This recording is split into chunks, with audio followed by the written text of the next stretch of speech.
ప్రభు అయిన యేసు క్రీస్తు అతి పరిశుద్ధమైన నామములో మీ అందరికీ శుభాలు తెలియజేస్తూ ఉన్నాను. ఈ రాత్రికాల సమయమందు ఒక అద్భుతమైన రాత్రిగా ఈ రాత్రి ఉండబోతుంది. ఎందుకంటే పరిశుద్ధాత్మ దేవుడు మాట్లాడబోతున్నాడు. హల్లెలూయా, హల్లెలూయా. ఒకసారి అందరం లెక్సలు పడదాం. గౌరవపూర్వకంగా మనం పరిశుద్ధాత్మ దేవుణ్ణి ఈ సమయమందు మనం ఆహ్వానిద్దాం. మీ చల్లంతా కూడా అగ్ని జ్వాలలుగా మార్చబోతున్నాడు. హల్లెలూయా, హల్లెలూయా. విశ్వసించిన వాళ్ళందరూ కూడా చేతులు పైకెత్తండి. దేవా, ఆ రోజు ఇశ్రాయేలు ప్రజలు ఐగుప్తు దేశం నుంచి నడిచి వెళ్ళేటప్పుడు అగ్నిలో మీరు నడిపించావు, అగ్ని యొక్క అనుభవంలో నడిపించావు. ఈ రాత్రి కాల సమయంలో ఒక అగ్నిని మేము అనుభవించాలి, నీ స్వరాన్ని మేము వినాలి. ఈ రాత్రి కాల సమయంలో ప్రభా, మాలో ఉన్న ప్రభా పరిశుద్ధాత్మని రగిలింప చేయమని మనమందరం ఒక్క నిమిషం పరిశుద్ధాత్మ దేవుని ఆహ్వానిద్దాం. ఒకసారి బిగ్గరగా దేవుని ఆహ్వానిద్దాం. బిగ్గరగా నోరులు తెరవండి. ఆ రోజు ఇశ్రాయేలు ప్రజలందరూ కలిసి ఆయన ఆహ్వానించారు. ఈ రాత్రి కాల సమయంలో అందరూ నోరు తెరవండి. పరిశుద్ధాత్మ దేవుడు ఈ రాత్రి కాల సమయంలో అద్భుతమైన కార్యాలు చేయబోతున్నాడు.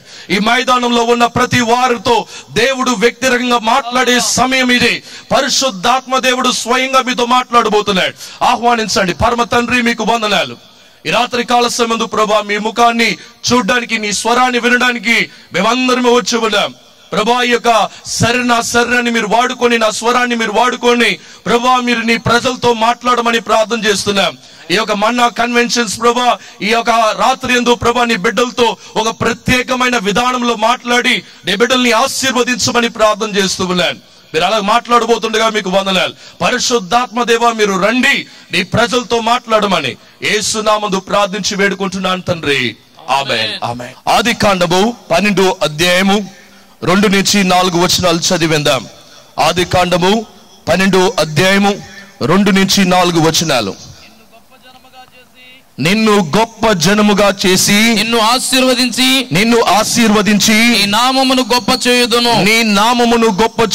నీవు ఆశీర్వాదముగా ఉందువు. నిన్ను ఆశీర్వదించిన వారిని ఆశీర్వదించదను. నేను ఆశీర్వదించదను. నిన్ను దూషించు వారిని శపించదను. భూమి యొక్క సమస్త వంశములు నీ యందు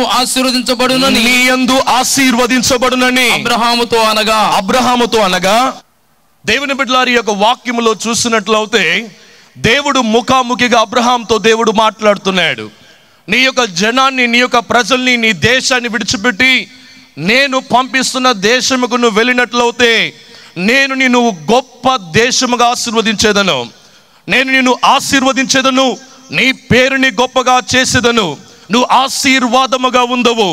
అది మాత్రం కాకుండా నిన్ను ఆశీర్వదించు వారిని నేను ఆశీర్వదిస్తాను, నేను శపించిన వారిని నేను శపిస్తాను.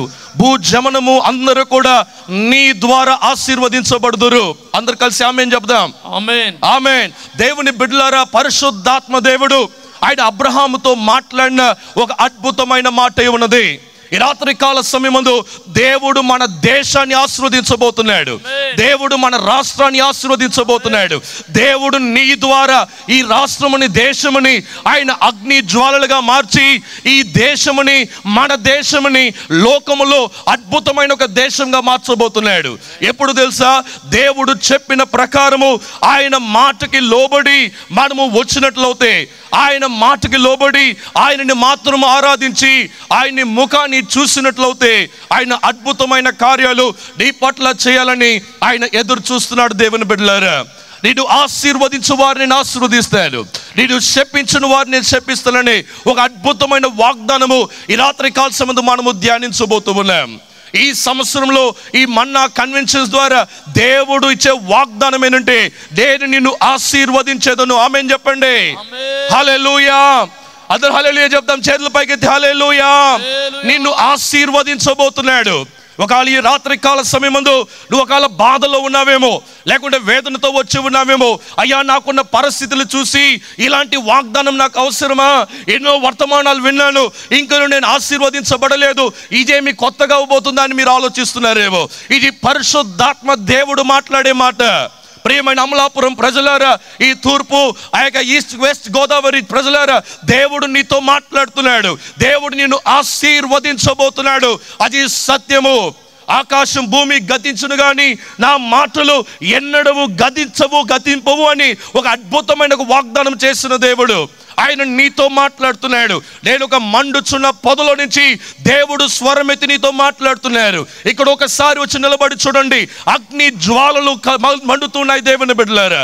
దేవుడు నీ యొక్క వర్తమానము ద్వారా ఈ రాత్రి కాల సంబంధం నీ పరిస్థితులు ఎలాగున్నాను దేవుడు ఒక అద్భుతమైన కార్యాన్ని చేయబోతున్నాడు. ఈ వర్తమానం అయిన తర్వాత నేను మీ గురించి ప్రత్యేకంగా ప్రార్థన చేయబోతున్నాను దేవుని బిడ్డలారా.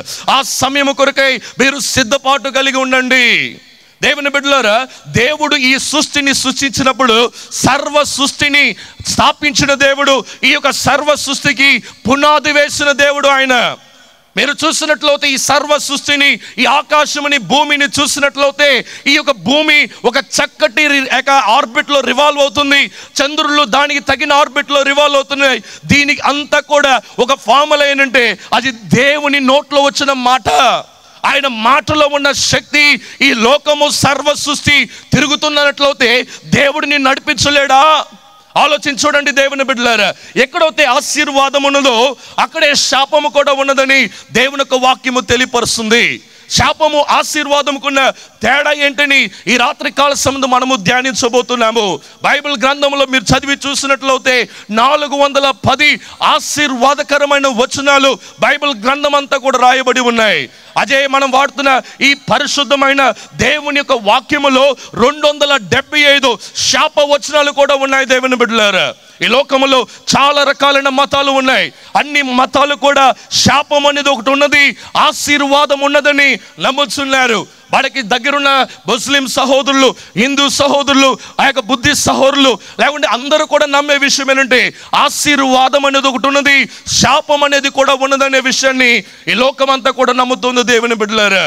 ఈ రాత్రి కాల సంబంధం ఎవరు ఆశీర్వదించబడతారు, ఎవరు శాపగ్రస్తులుగా మారుతారు, శాపములో ఉండేవాళ్ళు ఎలాగూ ఆశీర్వదించబడాలనే విషయాన్ని మనము తేటగా మనం తెలుసుకుందాము దేవుని బిడ్డలారా.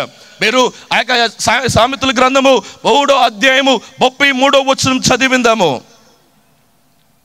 సామెతల గ్రంథం 3వ అధ్యాయం 33వ వచనం. ఆ ఉపదేశము అంగీకరించువాడు సురక్షితముగా నివసించును, వాడు కీడు వచ్చునన్న భయము లేక నెమ్మదిగా ఉండును. చూడండి, దేవుని వాగ్దానం ఏంటంటే ఆయన మాట చొప్పున నడుచువాడు సురక్షితంగా ఉంటాడంట. అది ఆశీర్వాదంగా ఉంటాడు. ఎవరైతే ఆయన మాటకి వ్యతిరేకంగా జీవిస్తారో అది నాశనము కలుగజేస్తుంది. నాశనము అనే మాటకి ఏంటంటే అది శాపము దేవుని బిడ్డలారా. దేవుడు విధించిన విధానము ప్రకారము ఏ వ్యక్తి అయితే నడవడో ఆ వ్యక్తి శాపగ్రస్తుడుగా మారుతాడు. కొన్ని సంవత్సరాలకు ముందు అమెరికా దేశములో ఒక అబ్బాయి ఒక అమ్మాయి ఇద్దరు పిచ్చిగా ప్రేమించుకున్నారు. వాళ్ళు ఎంతగా ప్రేమించుకున్నారంటే ఒక్కరు విడిచి ఒకరు ఉండరంట. అంతగా పిచ్చిగా ప్రేమించేవారు. ఎక్కడ వెళ్ళినా ఫేస్ టైంలో ఉండేవారు. వాళ్ళకి మొబైల్ బ్యాటరీ అయిపోతున్నా కూడా ఒక అడిషనల్ బ్యాటరీ పెట్టుకొని ఛార్జ్ చేసుకునేవారు. వాళ్ళిద్దరు కూడా రాత్రి పగులు మాట్లాడేసుకునేవారు. నువ్వంటే నాకు పిచ్చి అని అబ్బాయి చెప్తే నువ్వంటే నాకు ప్రాణం అని చెప్పుకునేవారు. ఇద్దరు కూడా ఒక మాట చెప్పేవారు, మనం ఎప్పుడు కూడా ఒకరి ఎడల ఒకరు మనం విడిచిపెట్టుకోకూడదు, మనం ఎప్పుడు కూడా కలిసి ఉండాలి అని చెప్తూ వచ్చేవారు అనమాట.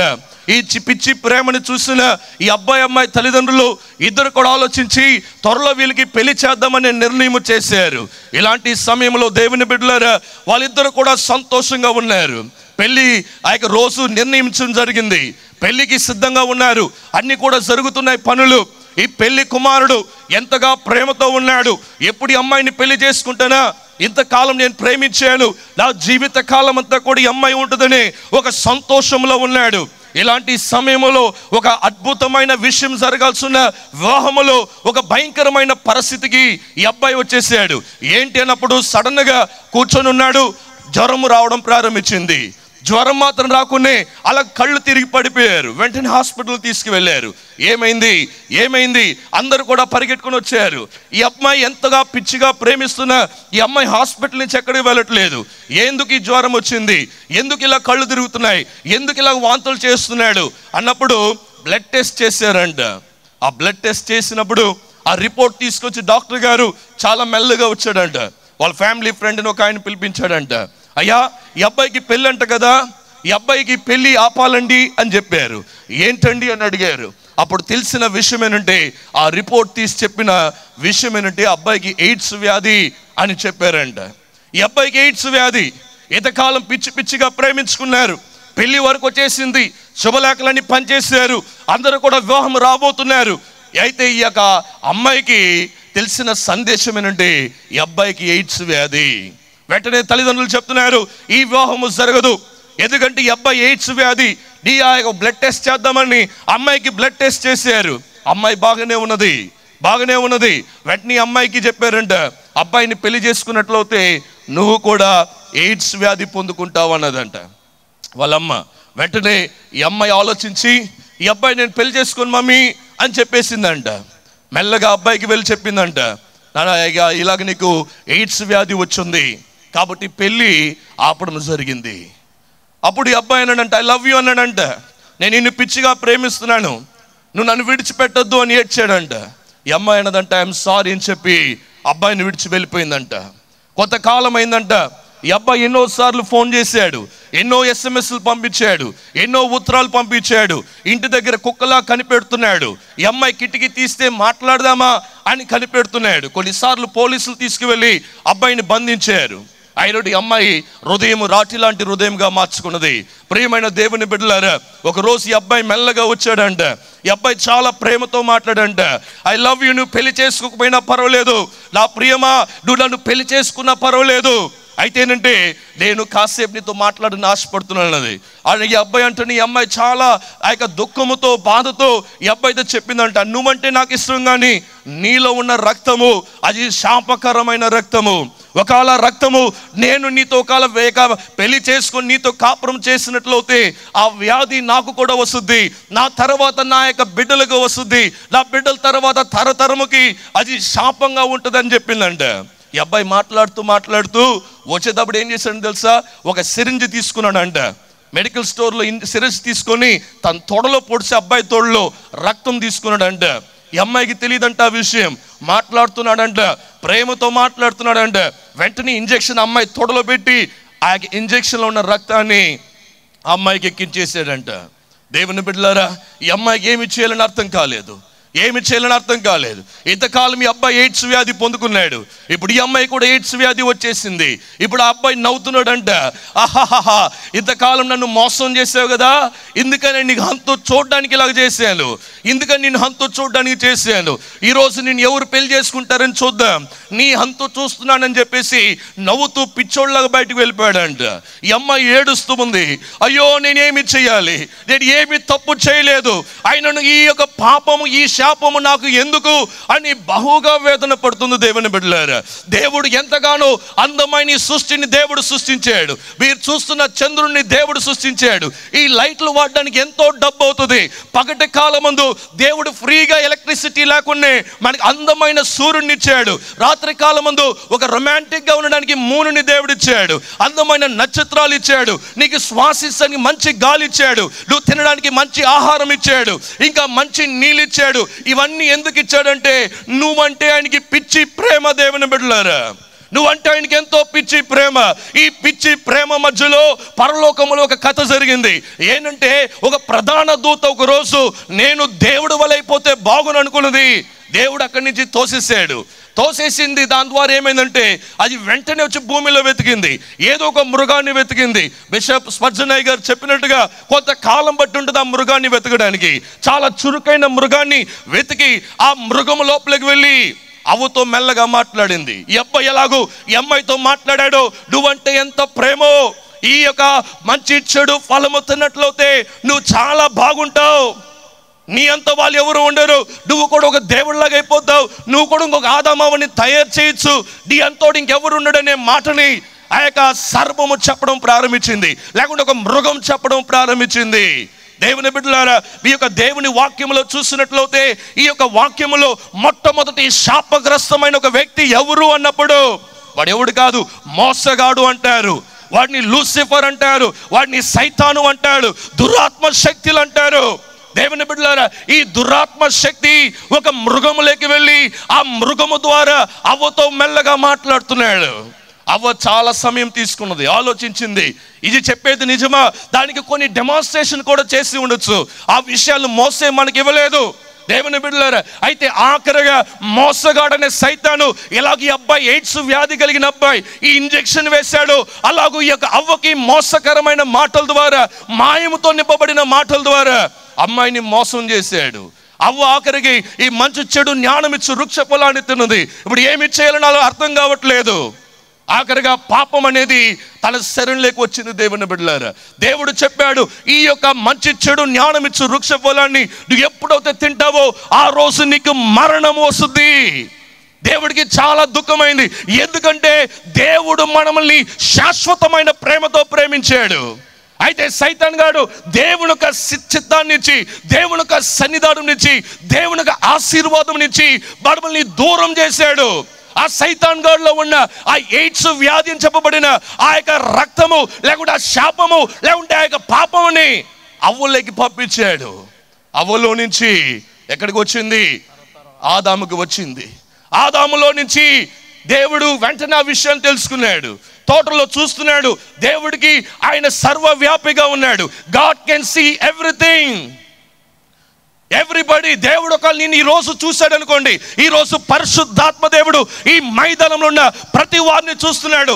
దేవుడు ముందు నువ్వు నిలబడావు అనుకోండి, దేవుడు నీ ముఖాన్ని చూడు, ఫుల్ స్కాన్ చేస్తాడు అనమాట. వెంటనే ఒక మిషన్ చెప్తుంది, ఈయనకి ఇంత బీపీ ఉంది, ఈ హార్ట్ ఇంతకాలం పనిచేస్తుంది, ఈయన కణాలు ఇంతకాలం పనిచేస్తాయి, ఈయన ఆయుష్ ఇంత, ఈ రోజు ఇలాగో చరిత్ర అంతా కూడా నువ్వు పుట్టింటాల నుంచి మరణం వరకు హిస్టరీ ఇచ్చేస్తుంది అనమాట. నువ్వు పెట్ స్కాన్ తీసావో ఇంకొక స్కాన్ తీసావో కానీ దాంట్లో కూడా కొన్నిసార్లు తెలియని పరిస్థితి ఉండొచ్చు. దేవుని ముందు నిలబడిన ప్రతి వ్యక్తి ముందు నువ్వు ట్రాన్స్పరెంట్గా కనిపిస్తావు. దేవుని బిడ్డలారా, ఎలాంటి వ్యక్తి అయినా నువ్వు ఒకవేళ మోసేలాగా దాచుకుని ఉండొచ్చు పాపము, లేకుంటే దావీదులాగా దాచుకోవచ్చు. దాచబడ్డానికి లేదు దేవుని ముందు. మనుషుడి ముందే దాచలేం, దళితుడి ముందే దాచలేం. ఎవడో చచ్చిపోయిన శవాన్ని ఇంట్లో పెట్టుకొని ఎంతకాలం దాచిపెట్టగలడు? ఎప్పుడో ఒకరోజు ఆ మురికి సెమెలు బయటికి వస్తుంది. ఆలోచించి చూడండి దేవుని బిడ్డలారా, దేవుడు చాలా దుఃఖపడాడు. ఆ రోజు ఈ లోకానికి మరణం వచ్చింది. మరణం అనే మాట దేవునికి ఇష్టం లేని మాట. ఎందుకంటే నువ్వు శాశ్వత కాలం ఉండాలని ఆయన ఇష్టము. అయితే దేవుడు అంత అందమైన ఆ కోటని ఏదైనా వనంలో నుంచి నిన్ను నన్ను వెలివేయడానికి కారణం ఎందుకు తెలుసా? ఈ మోసగాడైన అబద్ధపు మాటల ద్వారా. ఈరోజు ఇంకా నమ్ముతున్నావా? ఇక ఈరోజు నమ్ముతున్నావా? దేవుడు మొట్టమొదటిగా శాపకరమైన వచనం పలికినప్పుడు మీరు ఆదికాండం 3వ అధ్యాయం 14వ వచనం తెలియపరుస్తుంది, దేవుడు ఆ సర్పాన్ని శపించాడంట. దేవుడికి మొట్టమొదటి కోపము రావడము ఆ రోజు మనము చూడొచ్చు. ఎంత కోప్పడాడంటే ఆ మృగాన్ని శపించాడు, దాని కాలుని కత్తిరించాడు, అది పాకుతూ మట్టిని తినడానికి దేవుడు దాన్ని తయారు చేశాడు. ఎందుకు సర్పాన్ని తీసేయలేదు? దేవుడు అనుకుంటే సర్పాన్ని తీసేసి ఉండొచ్చు కదా సృష్టిలో. ఈ రోజు కూడా నువ్వు సర్పాన్ని చూసినప్పుడల్లా నీకు గుర్తు రావాల్సింది ఏం తెలుసా? ఆ రోజు అవ్వ మోసపోయింది. కొన్నిసార్లు నా ముఖంలో ఒక జూమ్ చేసి చూస్తే ఇక్కడ కొన్ని గాయాలు ఉంటాయి. నా చేతిలో ఒక గాయం ఉంటుంది. ఈ గాయానికి ఒక చరిత్ర ఉంటుంది. నన్ను ఎత్తుకున్న వాళ్ళు కింద వదిలేశారు, పడిపోయాను, దెబ్బలు తగిలాయి. దేవుని బిడ్డలారా, దెబ్బ ఈ రోజు కూడా ఉంటుంది. ఎన్ని ప్లాస్టిక్ సర్జరీ చేసినా దీని ఒక విషయం, ఒక చరిత్ర ఉంటుంది దానికి. అలాగనే ఆ సర్పానికి ఒక చరిత్ర ఉంది ఈ రోజు కూడా. ఆలోచించి చూడండి దేవుని బిడ్డలారా. అది మాత్రం కాకుండా దేవుడు చాలా బాధతో అవ్వని శపించాడు. ఆ రోజు నువ్వు గర్భవతి అయినట్లయితే నువ్వు భయంకరమైన నొప్పి ద్వారా నీ బిడ్డని కనాలి, భయంకరమైన నొప్పి ద్వారా కనాలి. రెండోది, దేవుడు సృష్టిలో ఆదామని సమానంగా చేశాడు. ఎప్పుడైతే అవ్వ తప్పు చేసిందో దేవుని ఒక వాక్యం తెలియపరుస్తుంది, your desire should be your husband, he shall rule over you. నీ హృదయవాంఛ అంతా ఇంకేముండదు, నీ భర్త హృదయవాంఛ నీకే ఉండాలి. నీ భర్త నిన్ను ఏలతాడు అని చెప్పాడు. అలాగనే జరుగుతుంది ఈ రోజు వరకు కూడా దేవుని బిడ్డలారా. ఈ రోజు వరకు కూడా అలానే జరుగుతుంది. మూడో భయంకరమైన శాపం ఏంటంటే దేవుడు నేలని శపించాడంటే. ఆదికాండం 3వ అధ్యాయం 17వ వచనంలో నేలని శపిస్తేనే మొట్టమొదటిగా ఈ భూమిలో లేనిది ఒకటి మొలిసిందంటే దాని పేరేం తెలుసా? ముళ్ళు. ముళ్ళు అనేది దేవుని సృష్టిలో లేదు. అయితే ఎప్పుడైతే పాపం వచ్చిందో ఆ రోజు ముళ్ళు అనేది ఒకటి మొలిసింది. దేవుని బిడ్డలారా, ఈ రోజు కూడా నీ జీవితాల్లో కూడా అనేక రకమైన ముళ్ళుల ద్వారా నువ్వు బాధపడుతున్నావు. ఆలోచించి చూడండి. అది మాత్రం కాకుండా నాలుగో శాపం ఏంటంటే ఆదాముని దేవుడు చూసి 3వ అధ్యాయం 19వ వచనంలో ఈ రోజు మొదలుకొని నువ్వు చెమట కాచి కష్టపడి నీ భూమిలో దున్నుకొని బ్రతకాలి. ఎందుకు ఎంత కష్టం ఈ భూమిలో బ్రతకడం? ఎందుకంటే ఆ రోజు ఆదాం చేసిన తప్పిదనము. లేకుంటే ఈరోజు మనం పని చేయాల్సిన పనులే, కూర్చుంటే ఆటోమేటిక్గా వచ్చేస్తాయి. పక్షులు తీసుకొస్తాయి, భోజనము అన్ని తీసుకొస్తాయి. ఎలా తీసుకొస్తాయి అంటారేమో, ఏలియాకి కాకి ద్వారా దేవుడు పోషించాడు, ఆయన పోషించలేడా? దేవుని బిడ్డలారా ఆలోచన చూడండి, ఈ లోకంకి శాపం అనేది ఒకటి వచ్చిందంటే ఆ యొక్క సర్వము చేసిన ప్లాన్ దేవుని బిడ్డలారా. దాని ద్వారా ఈ లోకమంతా కూడా శాపం వచ్చింది. ఆదికాండం 4వ అధ్యాయం 11వ వచనంలో కయ్యేను ఆ యొక్క ఆదాము అవ్వ కుమారుడు, మొట్టమొదటి మనవడు, దేవునికి మొట్టమొదటి మనవడు ఎలాగయ్యాడు తెలుసా? పిచ్చోళ్ళగా వెళ్ళిపోయాడు. ఆఖరికి సొంత తమ్ముడిని చంపుకున్నాడు, ఒక భయంకరమైన హంతకుడుగా మారాడు, ఒక సైకోగా మారాడు. దేవుని బిడ్డ ఒక పిచ్చోడుగా మారిపోయాడు, వెళ్ళిపోయాడు కుటుంబాన్ని విడిచిపెట్టి. భార్యని పెళ్లి చేసుకున్నాడు. వాడి జీవితము భయంకరమైన బైబిల్ గ్రంథం చెప్తుంది. ఆలోచన చూడండి, పాపము ద్వారా వచ్చు సమస్తము అది శాపం అనే విషయాన్ని పరిశుద్ధాత్మ దేవునితో మాట్లాడుతున్నాడు ఈ రాత్రి కాల సమయంలో. నువ్వు ఎవరు అయినా పర్వాలేదు, నువ్వు ఏ మతానికి చెందినా పర్వాలేదు, నువ్వు ఎంత చదివినా లేకుంటే చదువు లేని వ్యక్తి అయినా పర్వాలేదు, నువ్వు ధనవంతుడిగా ఉండొచ్చు, భేదవాడుగా ఉండొచ్చు, పరిశుద్ధాత్మ దేవుడు ఈ speaking directly to you tonight. ఆయన నీతో వ్యక్తిగతంగా మాట్లాడుతున్నాడు. చెవి కలిగిన వాడు శ్రద్ధగా వినండి. దేవుని ఒక మాట ఇది దేవుని బిడ్డలారా. కాబట్టి ఆ రోజు మొదలుకున్న శాపము దేవుడు మోసే ద్వారా మొట్టమొదటిగా ఒక అధ్యాయంని రాయమన్నాడు. అధ్యాయం ఏం తెలుసా? ద్వితీయోపదేశ కాండము 28వ అధ్యాయంని రాయమన్నాడు. ఆ రోజు దేవుడు కూర్చొని మోసేతో చెప్పిన మాట ఏంటంటే, నీ దేవుడిని యెహోవా ఆజ్ఞాపించిన మాటల ప్రకారము గైకొనినట్లయితే మొట్టమొదటి 14 వచనాలు నీకు వస్తాయి. 14 వచనాలు. ఏ అధ్యాయము కూడా బైబిల్ గ్రంథంలో ఆశీర్వాదము లేకుంటే శాపం గురించి రాసిన వచనము లేదు, అధ్యాయం లేదు. దేవుని బిడ్డలారా, ఎప్పుడైతే ఈ యొక్క మోసే ద్వారా దేవుడు బయలుపరిచాడు ఏంటని తెలుసా? నువ్వు దేవుని ఆజ్ఞలు, దేవుని యొక్క వాక్యానుసారంగా దేవుని మాటలు మీరు గైకొన్నట్లయితే మీరు ఆశీర్వదించబడతారు. ఎవరైతే గైకొలరో మీరు చూడొచ్చు. 15వ అధ్యాయం నుంచి 68వ వచనం వరకు చదివినట్లయితే అధ్యాయం చదవడానికి భయం వేస్తుంది. ఆలోచన చూడండి, 14 వచనాలు ఆశీర్వాదం గురించి రాయబడితే దాదాపు 54 వచనాలు శాపకరమైన వచనాలు. ఒకవేళ ఈరోజు నువ్వు శాపంలో ఉన్నట్లయితే నువ్వు చేయాల్సిన అద్భుతమైన విషయం ఏం తెలుసా? ఈ జీవం కలిగిన దేవుని దగ్గరికి రావాలి. జీవం కలిగిన దేవుని దగ్గర రావాలి. ఒక రోజు ఏం చేశాడంటే, బెల్షాజర్ అని చెప్పబడిన రాజు దానియేలు గ్రంథం 5వ అధ్యాయంలో ఆయన ఏం చేశాడంటే, చాలా ఆ యొక్క గర్వంతో ఏం చేశాడంటే, వాళ్ళ తండ్రి గారు చనిపోయారు, ఆయన రాజుగా అయ్యాడు, చాలా గొప్ప ధనవంతుడయ్యాడు, అధికారం ఉన్నది. వెంటనే ఆ దేశంలో ఉన్న అందరినీ రమ్మన్నాడు, పెద్ద పెద్ద అధికారులు, ఉపపత్నులు రమ్మన్నాడు. ఆ రోజు కొంచెం గర్వం వచ్చింది ఆ వ్యక్తికి. ఏం చేశాడు తెలుసా? ఆ యొక్క తండ్రి గారైన నెబుకద్నెజరు రాజు తీసుకొచ్చిన ఆ వస్తువులు, పరిశుద్ధమైన దేవుని ఆలయంలో ఉన్న వస్తువులు తీసుకురండి, దాంట్లో నేను తాగాలని ఆశపడ్డాడు. చూడండి ఎంత భయంకరం చూడండి. ఆ రోజు ఆయన పోసుకొని తాగుతున్నాడు, మత్తులో ఉన్నాడు. దేవుని హస్తము పరలోక రాజ్యం నుంచి దిగి వచ్చింది. దేవుని శరీరం ఇది. నువ్వు దేవుని ఆలయముగా ఉన్నావు. నిన్ను నాశనపరచువాడిని నేను నాశనపరుస్తాను, నిన్ను ఆశీర్వదించువాడిని ఆశీర్వదిస్తానని వాగ్దానం చేసిన దేవుడు. నువ్వు చర్చికి రావడం ప్రాముఖ్యం కాదు, లేదా ఇంకోటి చేయడం ప్రాముఖ్యం కాదు. మొట్టమొదటి ప్రాముఖ్యం తెలుసా? నీ వేషధారమైన జీవితము, నీ మోసకరమైన జీవితము నువ్వు మార్చుకోవాలి. బెల్షాజరు ఫుల్ మత్తులో, ఫుల్ బోధలో ఉన్నాడు. తీసుకురారా తాగదామన్నాడు, తాగాడు. దేవుని హస్తం చూశాడు. ఆ రోజే తనకి అర్థం కాలేదు ఏంటి అర్థం అని. వెంటనే దానియేలుని పిలిపించారు. దాని అర్థం ఏం తెలుసా? మెనే టెర్కలు ఫాసిన్. దేవుడు నీ పాపాలన్నిటినీ లెక్క పెట్టాడు. ఆయన తాసిలో పెట్టి చూశాడు. నీ తాసిలో ఏముందంటే పాపము సంఖ్య ఎక్కువైపోయింది, నీ పరిశుద్ధ జీరోలో నిలబడి ఉంది. కాబట్టి దేవుడు నీ రాజ్యాన్ని 2గా చేయబోతున్నాడు. నిన్ను దేవుడు చంపేయబోతున్నాడు. పాపం ఒక జీతము, మరణము. దేవుని బిడ్డలారా, ఆ మరణం ఏంటంటే 2వ మరణము. దేవుడు ఈ లోకంలో ఉన్న యాత్రలో జరుగుతున్న మరణాన్ని గురించి ఆయన ఆలోచించట్లేదు. ఎప్పుడో ఒక రోజు ఈ మట్టికి వెళ్ళాల్సిన శరీరం ఇది. అయితే నీ జీవితం ముగించక ముందే ఈ యేసు ప్రభుని నీ స్నేహితుడుగాను, నీ దేవుడుగాను, నీ రక్షకుడుగాను నీ తండ్రిగా నువ్వు ఆహ్వానించుకున్నట్లయితే నిత్యముగా నువ్వు ఇంతకాలం బ్రతికి ఇన్ని మీటింగ్లు ఖర్చు చేసి, ఇన్ని లక్షలు ఖర్చు చేసి నీ కొరకు ఏర్పాటు చేసిన ఈ ప్రయాసం అంతా కూడా, దేవుని ప్రయాసం అంతా కూడా వ్యర్థమవుతుంది. ఆలోచించి చూడండి దేవుని బిడ్డలారా, ఈ మీటింగ్ జరిగించడానికి దాదాపు 12 లక్షల పైన డబ్బులు ఖర్చు అయినాయి. ఒక వ్యక్తి ఇక్కడ ఉండే ప్రతి వ్యక్తి మీద ఒకవేళ అది వెల చెల్లించాలన్నప్పుడు కనీసం ఒక వ్యక్తి మీద 2-3 వేల రూపాయలు ఖర్చు అవుతుంది. 2-3 వేల రూపాయలు మీరు వచ్చి కూర్చోవడానికి ఇక్కడ చేసే ఖర్చు ఎందుకు తెలుసా? ఈ రోజు దేవుడు ఈ దేశంలో, నీ యొక్క రాష్ట్రంలో దేవుడు నిన్ను ఆశీర్వదించాలని ఆశపడుతున్నాడు.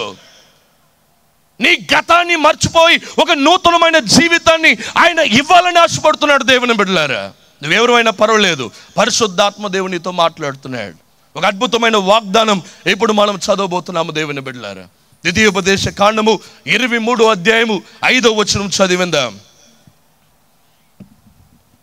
అయితే నీ దేవుడైన యెహోవా బిలాము మాట విననొల్లకుండెను.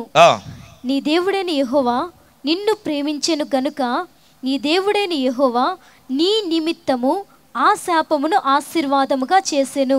ఇది జీవం కలిగిన దేవుడు స్వయంగా మాట్లాడిన మాట. అందరు నా వైపు చూడండి ఒకసారి. ఇది జీవం కలిగిన దేవుడు స్వయంగా మాట్లాడిన మాట.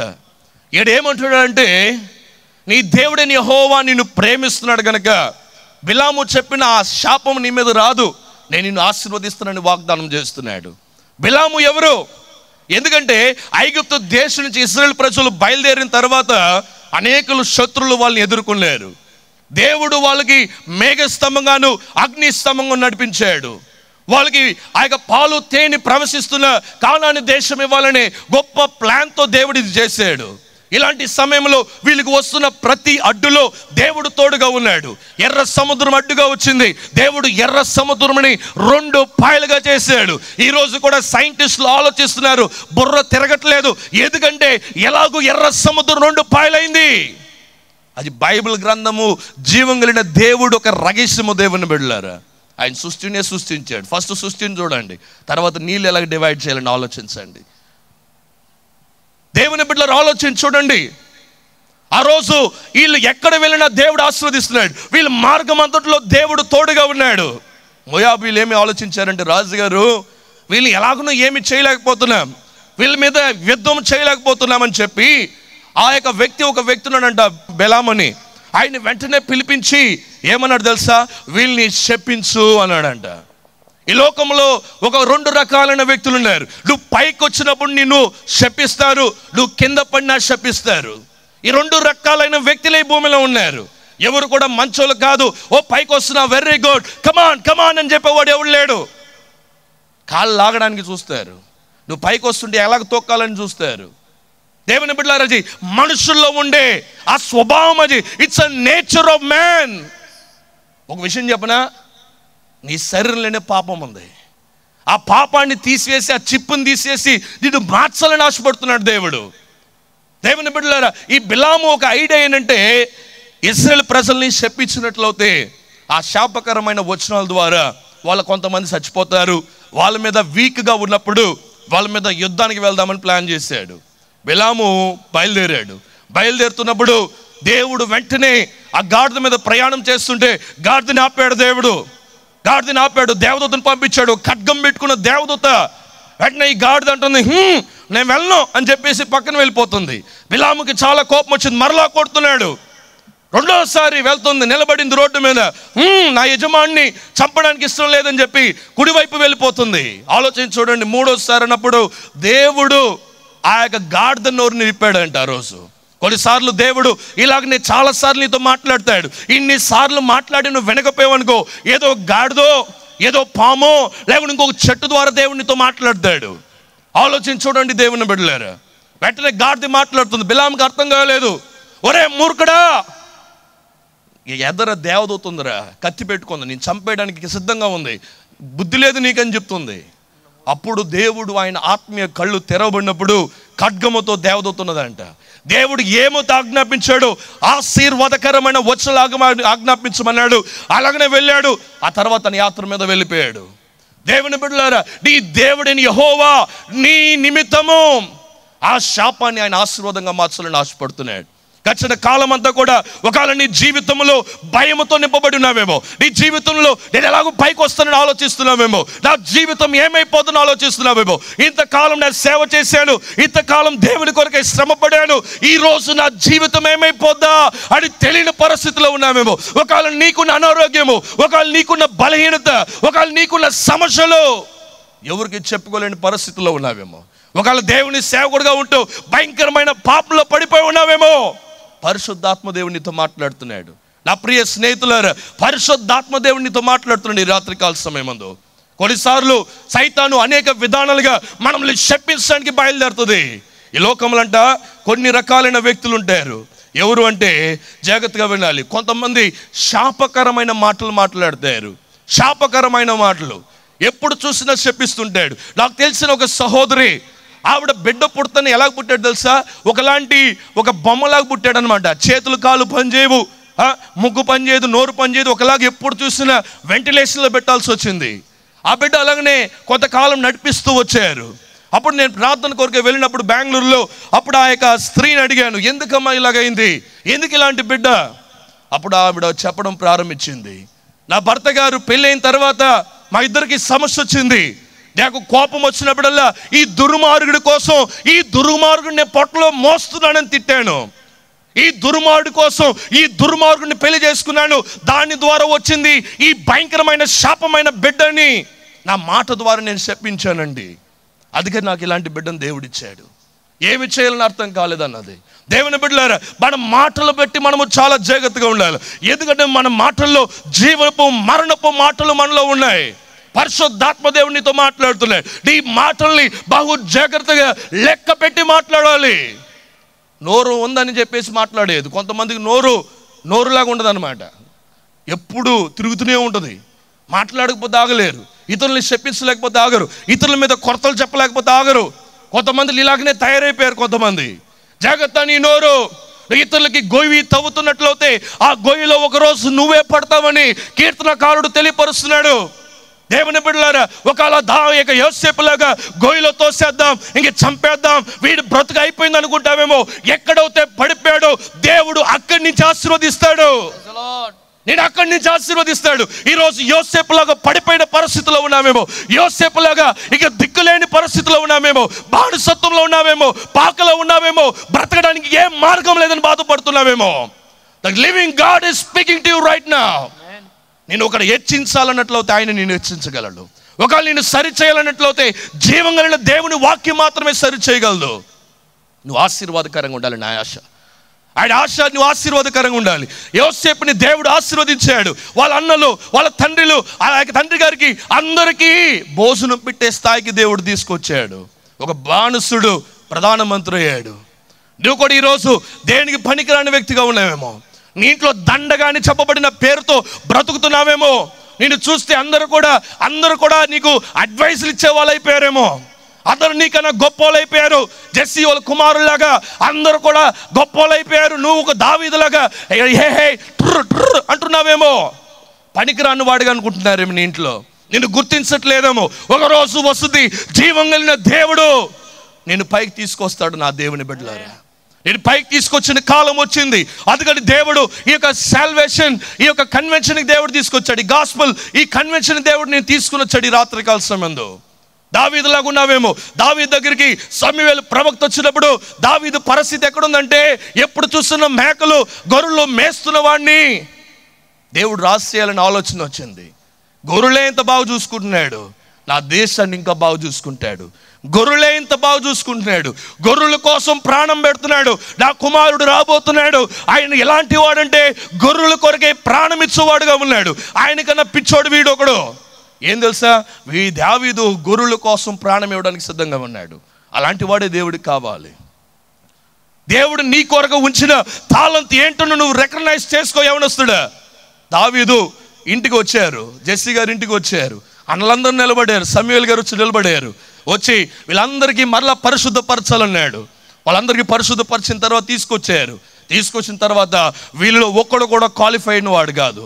ఎందుకంటే అందరూ ఆర్మీ మేజర్లు, పెద్ద పెద్ద మెడల్స్ పెట్టుకున్నారు. నీ మెడల్ దేవుని ముందు పనిచేయదు. దేవుడు పనికిరాని దాన్ని లోకం ముందు వింతగా వాడుకుంటానని కొరింథీ పత్రికలో రాయబడి ఉంది. కాబట్టి జాగ్రత్త దేవుని బిడ్డలారా. నీ యొక్క సహోదరుడు కింద పడే నవ్వుతున్నావేమో, ఒకరోజు నువ్వు పడిపోయినట్లయితే వాడు లేవనెత్తాడు నిన్ను. ఆ స్థాయికి నీ కుమారుని, నీ సహోదరుని, నీ పొరుగు వాడిని దేవుడు ఆశీర్వదించబోతున్నాడు. యోసేపు ఆఖరికి ఏమైంది? జీవితం దేవుడు ఆశీర్వదించాడు. దావీదు జీవితం ఏమైంది? వాళ్ళ అన్నలందరూ ఉన్నారు, ఎవరు పనికిరన్నోడైపోయారు. ఆఖరిగా దావీదు వచ్చాడు. దావీదుని ఆ రోజు పరిశుద్ధపరచలేదు, కానీ వెంటనే రాజుగా అభిషేకం ఇచ్చారు. అంటే ఎప్పుడు సిద్ధంగా ఉన్నాడు. దేవుని బిడ్డలారా, నువ్వు ఎప్పుడు సిద్ధంగా ఉన్నావా? నువ్వు పరిశుద్ధాత్మ ద్వారా నడిపించబడుతున్న ఒక విశ్వాసిగా ఉన్నావా? దేవునికి వాక్యాన్ని నమ్మి ఆయన వాక్యానుసారంగా జీవించాలని ఆశపడే ఒక వ్యక్తిగా ఉన్నావా? నువ్వు నీటి బాప్టిజం పొంది నేను ఒక క్రైస్తవుని ఈ లోకంలో చెప్పుకునే స్థాయిలో నువ్వు జీవిస్తున్నావా? నీ జీవితము ఒక బైబిల్ గ్రంథంలాగా జీవించగలుగుతున్నావా? ఒక విషయం చెప్పనా, లోకంలో చాలా కష్టమైనది ఒకటి అంటే క్రైస్తవులుగా జీవించడం. లోకంలో చాలా కష్టమైన ఒక పని ఏదంటే దేవుని సేవకుడుగా జీవించడం. ఎందుకంటే ఈ లోకమంతా కూడా పాపంతో నింపబడింది. ఈ దారిద్రము పాపంతో నింపబడిన ఈ లోకములో ఒక నీతిమంతుడిగా జీవించడము అది పెద్ద సవాలు. దేవుని బిడ్డలారా, ఐపీఎస్ ఆఫీసర్లు కూడా ఎగ్జామ్ రాయగలరు, కానీ ఒక్కరోజు ఒక పాస్టర్గా జీవించి ప్రయత్నించండి. ఎన్ని కష్టాలు. దేవుని బిడ్డలారా, ఆలోచించి చూడండి. పరిశుద్ధాత్మ దేవుడినితో మాట్లాడుతున్నాడు. మొట్టమొదటిగా ఎవరిని కూడా శపించద్దు. కొంతమంది పడిపోయారు అనుకోండి, నేను అప్పుడే చెప్పాను కదా అక్క వాడు పడిపోతాడని. ఏంటి ఇవిడ ముందే చెప్పేసిందంట. అంటే ఒక వ్యక్తి పైకి వస్తుంటే పడగొట్టడానికి కనిపెడుతున్నావు. ఒక వ్యక్తి పడిపోయాడు అనుకోండి, వెంటనే ఏమంటారు, నేను అన్నే చెప్పలేదక్క వాడు పడిపోతాడు. చూడండి, పైకి వచ్చిన ప్రాబ్లమే, కిందకు వచ్చిన ప్రాబ్లం అంటే ఎక్కడ పెట్టాలి వాళ్ళని? ఈ లోకం ఎంత భయంకరంగా ఉంది. అందుకని యేసు ప్రభు వారు చెప్పారు, నిన్ను వలే నీ పొరుగు వాడిని ప్రేమించమన్నాడు. ఈ యొక్క అద్భుతమైన విషయం తెలుసా? నిన్ను వలే అంటే ఏం తెలుసా? నిన్ను ఫస్ట్ ప్రేమించుకోమంటున్నాడు దేవుడు. కొంతమందికి వాళ్ళంటే వాళ్ళకి ఇష్టం ఉండదు, వాళ్ళ ముఖం అంటే ఇష్టం ఉండదు. అందుకని ఫెయిర్ అండ్ లవ్లీ రాసుకుంటారు. ఎవరిలాగా అవ్వాలి, ఏదో హీరోయిన్ లాగా అవ్వాలి, ఐశ్వర్యలాగా అవ్వాలి, లేకుంటే ఇంకొకలాగా హీరోలాగా అయిపోవాలి, మహేష్ బాబు లాగా తెల్లగా అయిపోవాలి. ఎవరిలాగా ఎందుకు అవ్వాలి? నువ్వు నీలాగా నువ్వు ఉండలేవా? కొంతమంది ఇతరులతో కంపేర్ చేస్తుంటే. అందుకని దేవుడు అన్నాడు, నిన్ను వలే నీ పొరుగు వాడిని ప్రేమించు. నీకే ప్రేమ దిక్కులేని పరిస్థితి ఉంటే పొరుగువాడిని నువ్వు ఏం ప్రేమించగలవు? నీ శరీరాన్ని నువ్వు ప్రేమించుకోలేకపోతే నీ పొరుగువాడిని ఎలాగ ప్రేమించగలవు? నీ శరీరాన్ని నువ్వు ప్రేమించగలిగితే ఆ శరీరానికి కావాల్సింది పరిశుద్ధత కనుక, ఆ శరీరానికి కావాల్సింది పరిశుద్ధాత్మ కనుక, ఆ శరీరానికి కావాల్సింది దేవుని వాక్యము కనుక, ఆ శరీరానికి కావాల్సింది దేవుని సంగము కనుక, అది ఫస్ట్ చేస్తావు నువ్వు. ఆ తర్వాత నీ పొరుగువాడిని దేవుని దగ్గర తీసుకొస్తావు. ఫస్ట్ నీకే సరిలేదు. ఆలోచించి చూడండి. అందుకని దేవుడు చెప్తున్నాడు, చాలా మంది భారతదేశంలో ఈరోజు ఆత్మహత్యలు ఎక్కువైపోతున్నాయి. ఎందుకు తెలుసా? తను తాను ప్రేమించుకోలేని స్థాయిలో ఉన్నారు. మీ మీద మీకే ప్రేమ లేకపోతే ఇతరులను ఎలా ప్రేమించగలరు? భార్యని ప్రేమించలేరు, భర్తని ప్రేమించలేరు, సొంత తల్లిదండ్రులు ప్రేమించలేరు. ఫ్రెండ్స్ మీద భుజం మీద చేసుకుని వెళ్ళి పానీపూర్లు కొనిస్తారు, కానీ కష్టపడి ఆ యొక్క పొలంలో పని చేసుకొచ్చిన తండ్రి గారికి ఒకరోజు పానీపూరి తీసుకొచ్చావా? ఆలోచించాడు.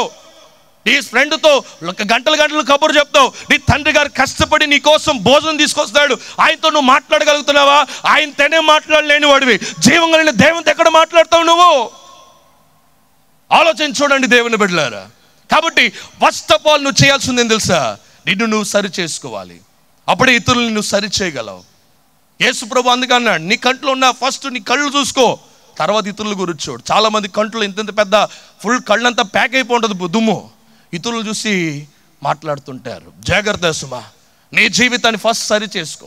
నేను ఎప్పుడైతే ఇతరులు కళ్ళు ఏదైనా దుమ్ము ఉందనుకోండి, ఫస్ట్ నా కళ్ళు చూసుకుంటాను, లేకుంటే మాట్లాడు నేను. దేవుని బిడ్డలారా, మనం చాలా జాగ్రత్తగా ఉండాలి. రెండో ప్రాముఖ్యం ఏం తెలుసా? మనుషుల్ని శపించడం మొట్టమొదటంటే ఈ కాలంలో. రెండోది ఏం తెలుసా? మాంత్రిక శక్తులు చేయడం. మాంత్రిక శక్తుల ద్వారా ఇతరుల్ని శాపకరమైన మార్గాలు నడిపించడం. ఒక సహోదరి వచ్చింది, వాళ్ళకి ఆ ఇంట్లో ఉన్న ఆస్తులన్నిటికీ మంత్రాలు చేశారు. ఆ స్త్రీకి కాళ్ళు మట్టి తీసుకొచ్చి బొమ్మను తయారు చేసి ఆ బొమ్మకి ఫుల్ ఆ యొక్క గుండీసులు గుచ్చి, ఆ గుండీసులకి దగ్గర ఒక మధ్యలో ఒక నుగ్గేసి ఆ నుగ్గులో మధ్యలో పెట్టేసి దాని చుట్టూగా కూడా నిమ్మకాయలు పెట్టి దానికి భయంకరమైన పూజ చేస్తే, ఆ పూజ 100, 100 ఆ యొక్క మంత్రం చదివినప్పుడు ఏ వ్యక్తి అయితే మట్టో, ఏ వ్యక్తి అయితే వెంట్రుకలు ఉన్నాయో ఆ వ్యక్తి మంత్రం పడుతుందంట. మంత్రవాది దొడ్డనని తమిళనాడులో చాలా గొప్ప మంత్రవాది, భారతదేశం అంతా కూడా చాలా పెద్ద మంత్రవాది. ఆయన అనేవాడు, 1001 మంత్రం చెప్తాంట, ఏ వ్యక్తి కోసం మంత్రం చెప్తాడో ఆ వ్యక్తిలో మంత్రం పనిచేస్తుందంట. ఒకరోజు షాన్ ఎస్తర్ అని చెప్పబడిన ఆవిడికి మంత్రం చేస్తుండగా ఆ యొక్క శ్మశానంలో ఉంటూ రాత్రి కాలంలో అమావాస్య దిన ముందు 12 గంటల సమయంలో మంత్రాలు చేస్తుండగా ఆ మంత్రం మధ్యలో ఆ యొక్క సమయంలో ఆ నిమ్మకాయ దగ్గర ఆ యొక్క మట్టితో చేయబడిన వస్తువు దగ్గరగా ఒక సిలువ ప్రకాశించిందంట. ఆ రోజు ఎవరి సిలువ? Whose this cross? ఎవరు? నేను క్రైస్తవులను చంపాను కదా. క్రైస్తవులు ఆ యొక్క మీటింగ్లు జరుగుతుంటే పాములు తీసుకువెళ్ళి వదిలేవాడంట. అలాంటి వ్యక్తి దేవుని బిడ్డలారా, మంత్రవాదులకే మంత్రవాది అనమాట ఆయన.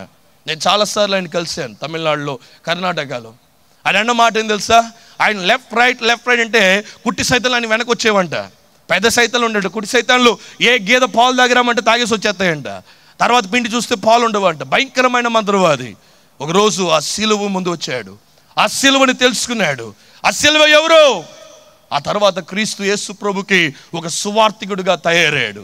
చాలాసార్లు ఆయన చంపడానికి ప్రయత్నించారు, అయితే దేవుడు ఆయన కాపాడుతూ వచ్చాడు. ఒకసారి ఆయన భుజంకి షూట్ చేశారు, ఆయనను దేవుడు ఆయన కాపాడారు. దేవుని బిడ్డలారా, ఆలోచించి చూడండి. ఈ యొక్క మంత్రాలు చేసి ఇతరుల జీవితాలు నాశనం చేయాలి, ఇతరుల జీవితాలు శాపకరంగా మారాలనే ప్రయత్నము, అది నీకు శాపము. కొంతమంది చూస్తే ఆ యొక్క వాస్తులు చూస్తారు, ఇంకొంతమంది ఎలాగుంటారంటే వాళ్ళు మంచి చెడు సమయాలు చూస్తారు, నక్షత్రాలు చూస్తారు, జాతకాలు చూస్తారు. ఓ దేవుని సంగమా, ఓ దేవుని కుటుంబమా, నువ్వు ఇలాగూ జీవిస్తున్నట్లయితే నీకు ఐగుప్తుడికి ఏమీ తేడా ఉంది? నీవు జీవం కలిగిన దేవుని ఒక బిడ్డగా ఉన్నావా, సైతాన్ బిడ్డగా ఉన్నావా? ఒకసారి ఆలోచించుడు దేవుని బిడ్డలారా. కాబట్టి రెండో విషయము, ఇతరుల మీద శాపం రావాలంటే మాంత్రిక శక్తులు చేయడము. మూడవది, చాలా భయంకరమైన పరిస్థితి అంటే తరము వెంబడ తరము శాపము. తండ్రి గారు చేసిన పాపము, తండ్రి గారు చేసిన అన్యాయము, తండ్రి గారు చేసిన అక్రమము, లంచాలు తీసుకోవడం, అది బిడ్డలకి శాపంగా రావడం, బిడ్డల నుంచి వాళ్ళ బిడ్డలకి శాపంగా రావడం కూడా చూశాను. తమిళనాడులో కలెక్టర్ గారు, ఆయన ఎంతగానో ఒక సాధారణమైన ఆఫీసర్ నుంచి కలెక్టర్ పోస్ట్కి ప్రమోషన్ పొందుకున్నాడు. కొన్ని కోట్ల రూపాయలు లంచాలు తీసుకున్నాడు. ఒక విషయం చెప్పిన, ఆ ఓపెనింగ్కి పిలిచినప్పుడు ఆ తమిళనాడులో నేను కూడా వెళ్ళినప్పుడు రేపు ఓపెనింగ్ అంటే ఈరోజు వెళ్ళి ప్రార్థన చేశాం. అయ్యా రేపు ఓపెనింగ్, చాలా గ్రాండ్ ఏర్పాట్లు జరుగుతూ ఉన్నాయి. ఓపెనింగ్ రేపు అంటే ఆయనకి ఒకే కొడుకు రాత్రి ఆత్మహత్య చేసుకుని చచ్చిపోయాడు ఆ ఇంట్లో. మరుసటి రోజు ఓపెనింగ్ బదులు అక్కడ భూస్థాపన ఆరాధన జరిగింది. ఎంత భయంకరం ఆలోచించి చూడండి. కొన్నిసార్లు మనము చేసే పాపము, కొన్నిసార్లు మనము చేస్తున్న భయంకరమైన పాపం ద్వారా మన బిడ్డలు శాపగ్రస్తులుగా మారిపోతున్నారు. కాబట్టి దేవుని బిడ్డలారా, ఈ రోజు నీ పాపాన్ని విడిచిపెట్టి సిలువ దగ్గరికి వచ్చినట్లయితే నీ జీవితాన్ని మార్చుతాడు దేవుడు. నీ జీవితం మాత్రం కాదు, నీ కుటుంబాన్ని కూడా దేవుడు మారుస్తాడు. ఆ రోజు పౌలు శీల చెరసాలలో ఉన్నప్పుడు ఆ జైలర్ యేసు ప్రభుని సురక్షితంగా స్వీకరించాడు. ఆయన కుటుంబం రక్షించబడిందంట. వారందరూ బాప్టిజం పొందుకున్నారంట. ఎంతకాలం నీ సంఘానికి వస్తున్నావు? నువ్వు బాప్టిజం తీసుకుంటున్నావా? నువ్వు దేవుని సంఘంలో మత్తయి, మార్కు, లూకా, యోహాను అని పిలుచబడుతున్నావు. సాయక నువ్వు పనిచేస్తున్న స్థలంలో, స్కూలు, కాలేజీలో నువ్వు ఏ పేరు పెట్టబడి పిలువబడుతున్నావు? ఒకసారి ఆలోచించు చూడు దేవుని బిడ్డలారా. నాలుగో ప్రాముఖ్యమైన శాపం ఎందుకు వస్తుంది తెలుసా? అబద్ధపు సాక్ష్యం చెప్పడం. అబద్ధపు సాక్ష్యం. సమీప కాలంలో ఈ యొక్క అమలాపురంలో ఒక గ్రామంలోకి సీనియర్ పాస్టర్ గారు ఎవరు కారులేవుడు కుమ్మనపల్లి గారు నన్ను ఆ యొక్క ప్రాంతంకి వెళ్ళి హౌస్ లిస్టింగ్ అంతా చేయమని చెప్పారు. వెళ్ళాను ఆ ప్రాంతానికి. వెళ్తే ఒక రోజు ఒక కేసు దొరికింది. ఏంటంటే ఒక ఆవిడంటే ఒక యవ్వనస్తున్న అమ్మాయిని పలానా అబ్బాయితో ఈవిడ వ్యభిచారం చేసింది, నేను చూసానని చెప్పేసింది. ఎంత భయంకరం చూడండి. వెంటనే ఆ విషయం ఊరంతా చెప్పేసింది. ఈ అమ్మాయి మంచి ప్రార్థన పుర్రాలు, ఏ తప్పు ఎరగదు, ఊరంతా వెళ్ళి ఈ మాటలు చెప్పింది. ఆఖరిగా ఎంత భయంకరం అంటే ఆ మాటలు విన్నప్పుడు అమ్మాయి చచ్చిపోతానని ఆత్మహత్య చేసుకోవడానికి వెళ్ళింది. అమ్మా నువ్వు అలా చేయకూడదు, నువ్వు జీవంగా ఉన్న దేవుని బిడ్డవి, నువ్వు పరిశుద్ధురాలువి, నువ్వు అలాంటి పని చేయకు అని చెప్పాను. దేవుని బిడ్డలారా, ఇతరుల మీద అబద్ధ సాక్ష్యం చెప్పడం ద్వారా అది నీకు సాక్ష్యం. కొంతమంది బిడ్డల మీద సత్యం అండి, భార్య మీద సత్యం అండి, ఇదిగో దేవుని మీద సత్యం, ఇదిగో బైబిల్ మీద సత్యం, ఇదిగో ఈ డబ్బు మీద సత్యం, నా ఇంటి మీద సత్యం. ఎన్ని సత్యాలు, అబద్ధ సత్యాలు పెడుతుంటావు. నీ హృదయానికి తెలుసు నువ్వు అబద్ధం మాట్లాడుతున్నామని, సాధారణమైన ఆ యొక్క సాక్ష్యం చెప్తున్నావు అనుకుంటున్నామేమో. కొంతమంది కోర్టులో వెళ్ళి అబద్ధపు సాక్ష్యాలు పలుకుతూ ఉంటారు. పక్కింటోళ్ళ మీద అబద్ధపు సాక్ష్యాలు చెప్పి కేసులు వేస్తుంటారు. అది నీకు శాపం అనే విషయం నీకు తెలియట్లేదు. కోర్టుకు వెళ్ళినప్పుడు ఏం చేస్తారు? ఆ యొక్క పరిశుద్ధ గ్రంథం మీద, ఇతర గ్రంథాల మీద సాక్ష్యం తీసుకుంటారు. కొంతమంది అబద్ధాలు చెప్పడానికి పుట్టారు. దేవుని బిడ్డలారా, నా జీవితంలో కూడా ఒకసారి నేను ఒక చిన్న అబద్ధం చెప్పాను. అబద్ధాన్ని కాపాడడానికి 1000 అబద్ధాలు చెప్పాల్సి వచ్చింది. అప్పుడు ఒక రోజు తెలుసుకున్నాను, ఈ జీవం కలిగిన దేవుని దగ్గర వెళ్ళి క్షమాపణ కోరి ఉంటే మరలా 2 అబద్ధం చెప్పి ఉండనని తెలుసుకున్నాను. దేవుని బిడ్డలారా, జాగ్రత్తగా ఉండాలి, బహు జాగ్రత్తగా ఉండాలి. అబద్ధపు సాక్ష్యము అది నీ కుటుంబానికి శాపం తీసుకొస్తుంది.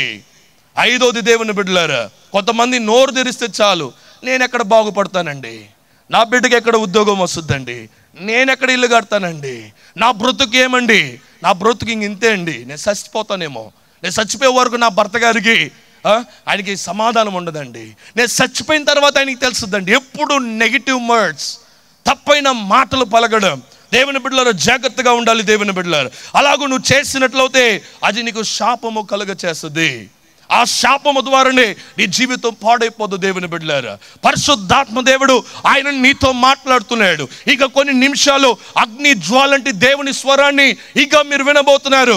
ఆ తర్వాత మనము సిలువ ఎద్దుకు రాబోతున్నాం. మీరందరూ కూడా సిద్ధంగా ఉండండి దేవుని బిడ్డలారా. కాబట్టి నీ మాటలు జాగ్రత్తగా చూసుకోవాలి. కొంతమంది సేవకులకి దర్శనమే ఉండదు, ఇతరులు ఏదో చేస్తున్నారని చేస్తారు. అలా చేయడం ద్వారా నువ్వు ఎప్పుడు కూడా పైకి రాలేవు. నేను చిన్ననాటిలో 8 సంవత్సరాలు యేసు ప్రభుని సురక్షితంగా స్వీకరించాను. దేవుని ఆత్మని 11 సంవత్సరంలో 10వ సంవత్సరం బాప్టిజం తీసుకున్నాను. 11వ సంవత్సరంలో పరిశుద్ధాత్మను పొందుకున్నాను. 12వ ఏటలో దేవుడు నన్ను సేవ కోసం పిలిచాడు. 13వ సంవత్సరం నుంచి ప్రసంగాలు చేయడం ప్రారంభించాను. దేవుని కృప చేత దాదాపు 6 భాషల్లో మాట్లాడగలను, కనీసం ఒక 4 భాషల్లో ప్రసంగాలు చేయగలను. దేవుని బిడ్డలారా, యా రోజు దేవుడు పిలిచినప్పుడు దేవుడా నాకు ఎంత ఇస్తావు, ఏమిస్తావు, కారు ఇస్తావు, బంగ్లా ఇస్తావు అని అడగలేదు. దేవుడు నన్ను భయంకరమైన కష్టాల్లో నడిపించాడు. ఒకరోజు మా ఇంట్లో అన్నం లేదు.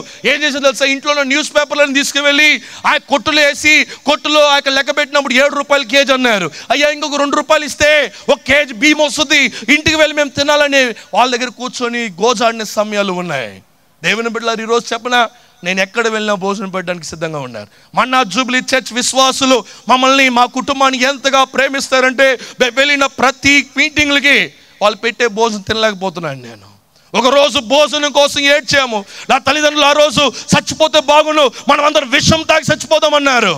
ఆ రాత్రి దేవుడు ఒక దూతగా మా యొక్క దూరపు బంధువులు ఒక అబ్బాయిని తీసుకొచ్చాడు, మాకు భోజనం పెట్టాడు. ఈ రోజు వరకు చెప్తున్నాడు, నాకు కావాల్సిన సమస్తపు డబ్బులు దేవుడు పరలోక రాజ్యం పంపిస్తున్నాడు. కొన్నిసార్లు ఆశ్చర్యం వేస్తుంది.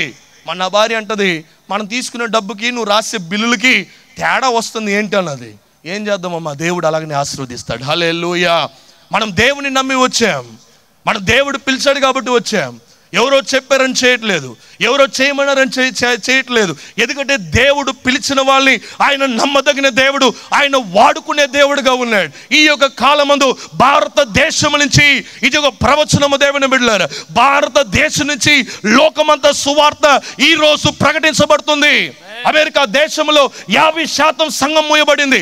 అమెరికా దేశానికి సువార్త ప్రకటించడానికి భారతదేశం నుంచి వెళ్ళాలి. ఇక రాబోయే కాలంలో ఆస్ట్రేలియా దేశంలో 50% సంఘాలు మూసేశారు.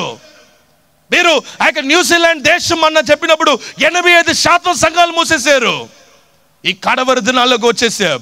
యేసు ప్రభు వారు త్వరగా రాబోతున్నారు. పాపం వ్యాపిస్తుంది. నువ్వు రక్షించబడినట్లయితే, ఈ ఓడలోకి వచ్చినట్లయితే నువ్వు ఆశీర్వదించబడతావు.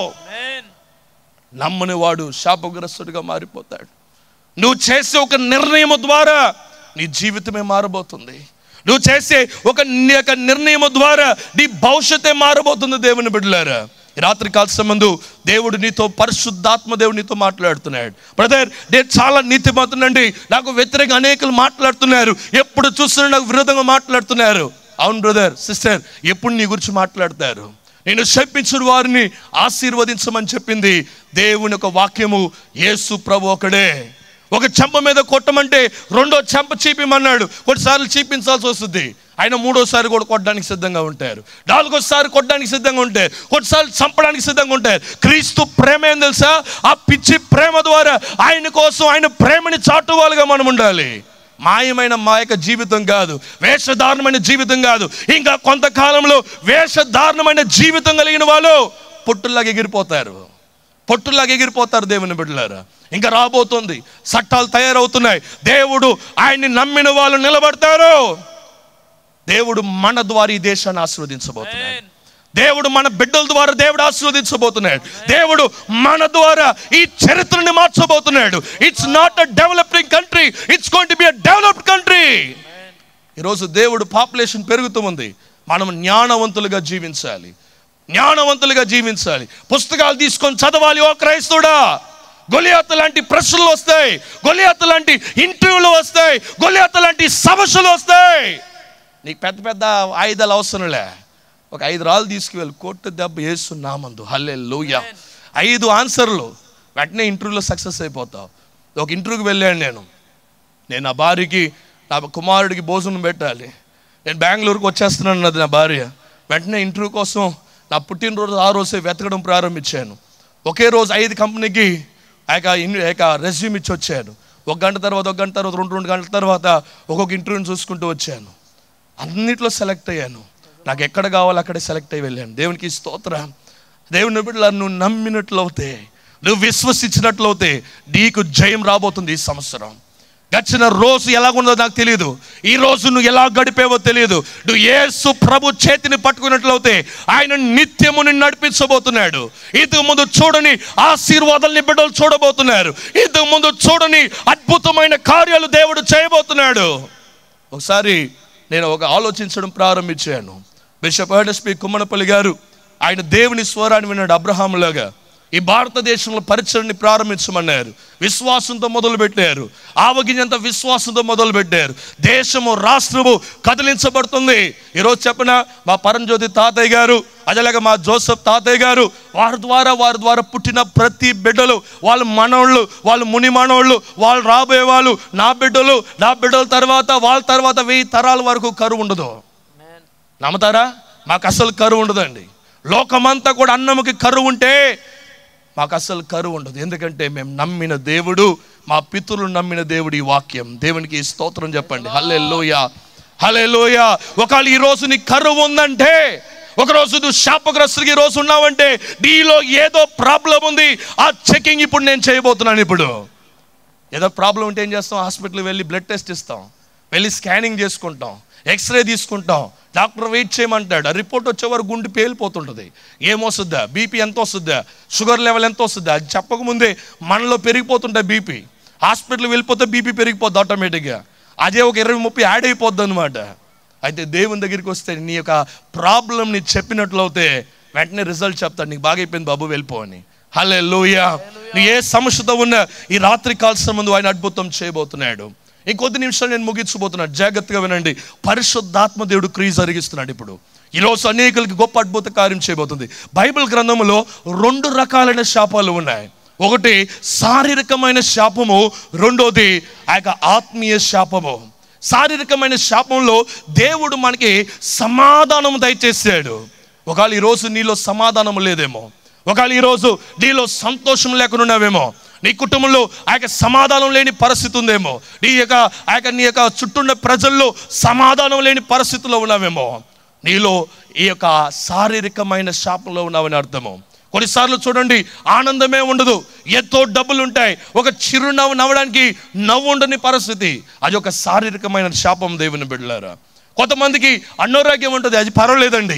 ఎప్పుడు చూసిన అనారోగ్యం, ఒక వ్యాధి అవుతుంది, ఇంకొక వ్యాధి. బిడ్డకి నిన్నే హాస్పిటల్ తీసుకెళ్లారు, ఈరోజు భార్యకి హాస్పిటల్, రేపు అమ్మమ్మకి హాస్పిటల్, రేపు తాతయ్యకి హాస్పిటల్, ఎప్పుడు చూసిన హాస్పిటల్ ఖర్చు అవుతుంటుంది.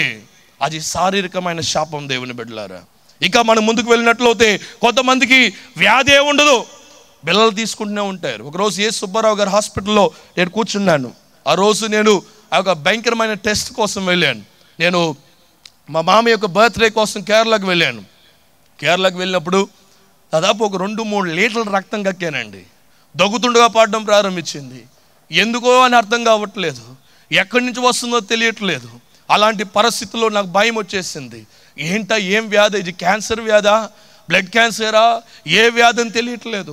అలాంటి సమయంలో దేవుని బిడ్డలారా ఆ యొక్క రక్తం దగ్గుతున్నాను. నా యొక్క పెద్దన్న ఆ యొక్క ఎస్లీ అన్నగారు అమెరికాలో ఉంటారు. ఆ యొక్క అన్న వాళ్ళ కుమారుడు ఈ ఐసేక్ వాళ్ళు నన్ను తీసుకువెళ్ళారు వేగంగా హాస్పిటల్కి. ఆ యొక్క కారు చాలా వేగంగా వెళ్తూ ఉంది. దగ్గుతూనే ఉన్నాను, రక్తం పడుతూనే ఉంది.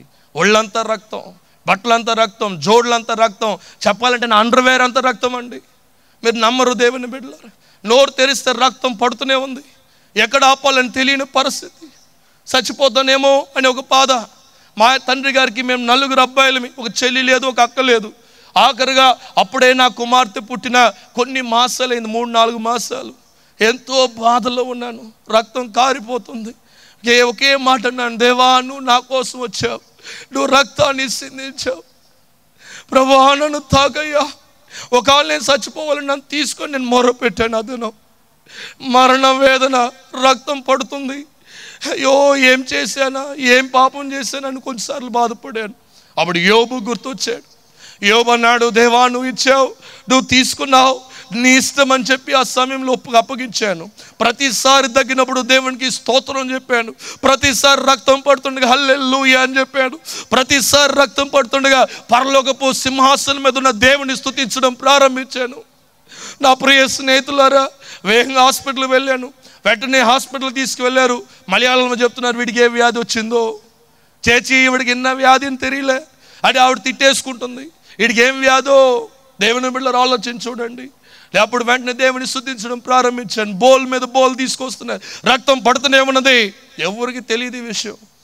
దేవుని బిడ్డలారా, ఆ సమయంలో వెంటనే డాక్టర్లు ఆ ఎండోస్కోపీ చేయాలన్నారు. చేయమని చెప్పినప్పుడు, అయ్యా నాకు కొంచెం ఎక్కువ దగ్గు వచ్చేస్తుంది, ఎక్కువ రక్తం పడుతుంది, కాబట్టి నాకు ఇంజెక్షన్ అనస్థీషియా ఇవ్వండి అన్నాను. సరెండి ఇస్తామన్నారు. మా మామయ్య కుటుంబం అందరూ కూడా అక్కడే ఉన్నారు. ఆ రోజు మా మామయ్య యొక్క బర్త్డే సెలబ్రేషన్. నాకు ఒక బాధ అయిపోయింది. నా జీవితం ద్వారా నేను ఎంతో బాధ పెట్టాను అనేకుల్ని. ఇప్పుడు ఇదొక పెద్ద బాధ, ఇదొక బాధ, ఇది ఇలాంటి బ్రతుకు నాకు కావాలని బాధపడాను. అదేనో అయ్యో నేను ఎందుకుదా పుట్టానా అనుకున్నాను. ఎందుకురా ఈ రాజు ఇలా కేరళకు వచ్చాను, రాకుండా బాగుండు కదా, ఎక్కడో చచ్చిపోయిందని కదా అని బాధ వచ్చింది. దేవుని బిడ్డలారా, ఆ సమయంలో అనస్థీషియా ఇచ్చారు, ఎండోస్కోపీ చేశారు. పొట్టంతా రక్తం ఉంది. ఎందుకంటే రక్తం ఉమ్మేయలేక రక్తం మింగడం ప్రారంభించాను. పొట్టంతా రక్తం ట్యూబ్ లాగా నిండిపోతుంది. రక్తం అంతా ఆ యొక్క ఎండోస్కోపీ చేస్తే పొట్టంతా రక్తం అంట, ఆ యొక్క పేగులంతా రక్తం అంట. అప్పుడు తెలిసిందని డాక్టర్లకి ఊపిరితిత్తుల నుంచి రక్తము బ్లీడ్ అయింది.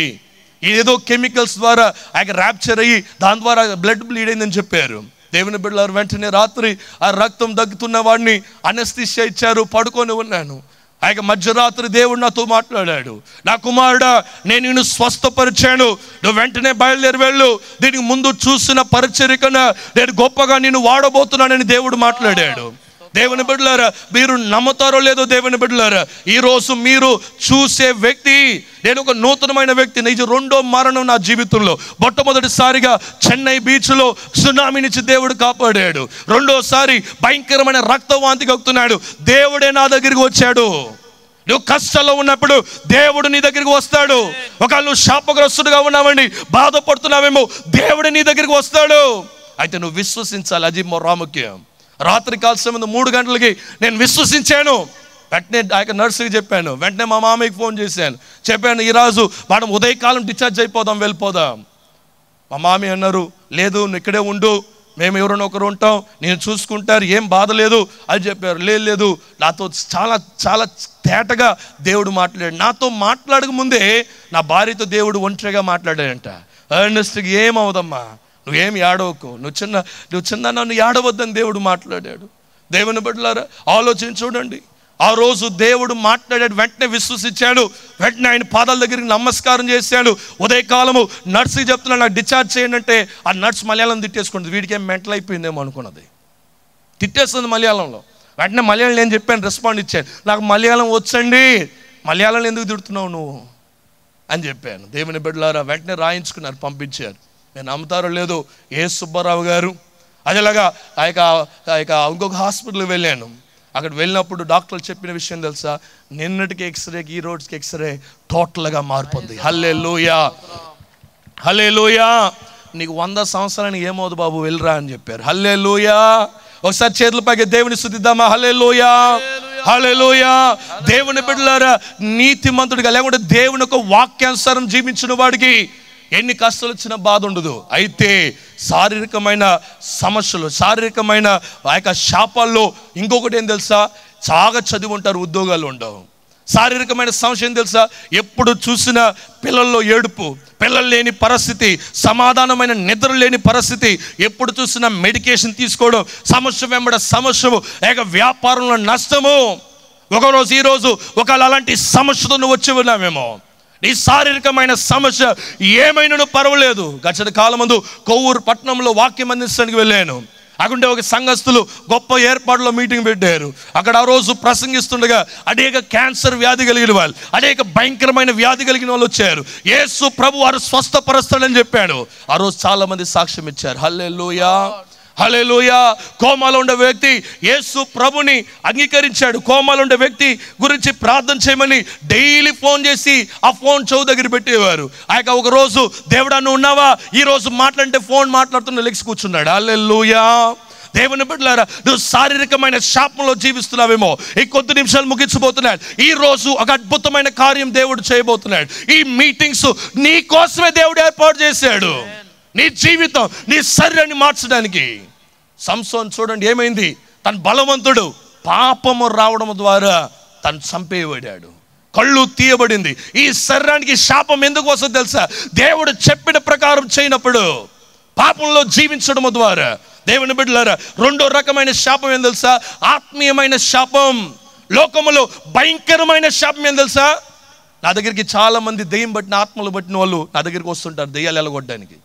చర్చకు వచ్చినప్పుడు చాలా మంది దెయ్యాలు బట్టి ఉంటారు. కొన్నిసార్లు వాళ్ళతో గంటల సేపు మాట్లాడాల్సి వస్తుంది.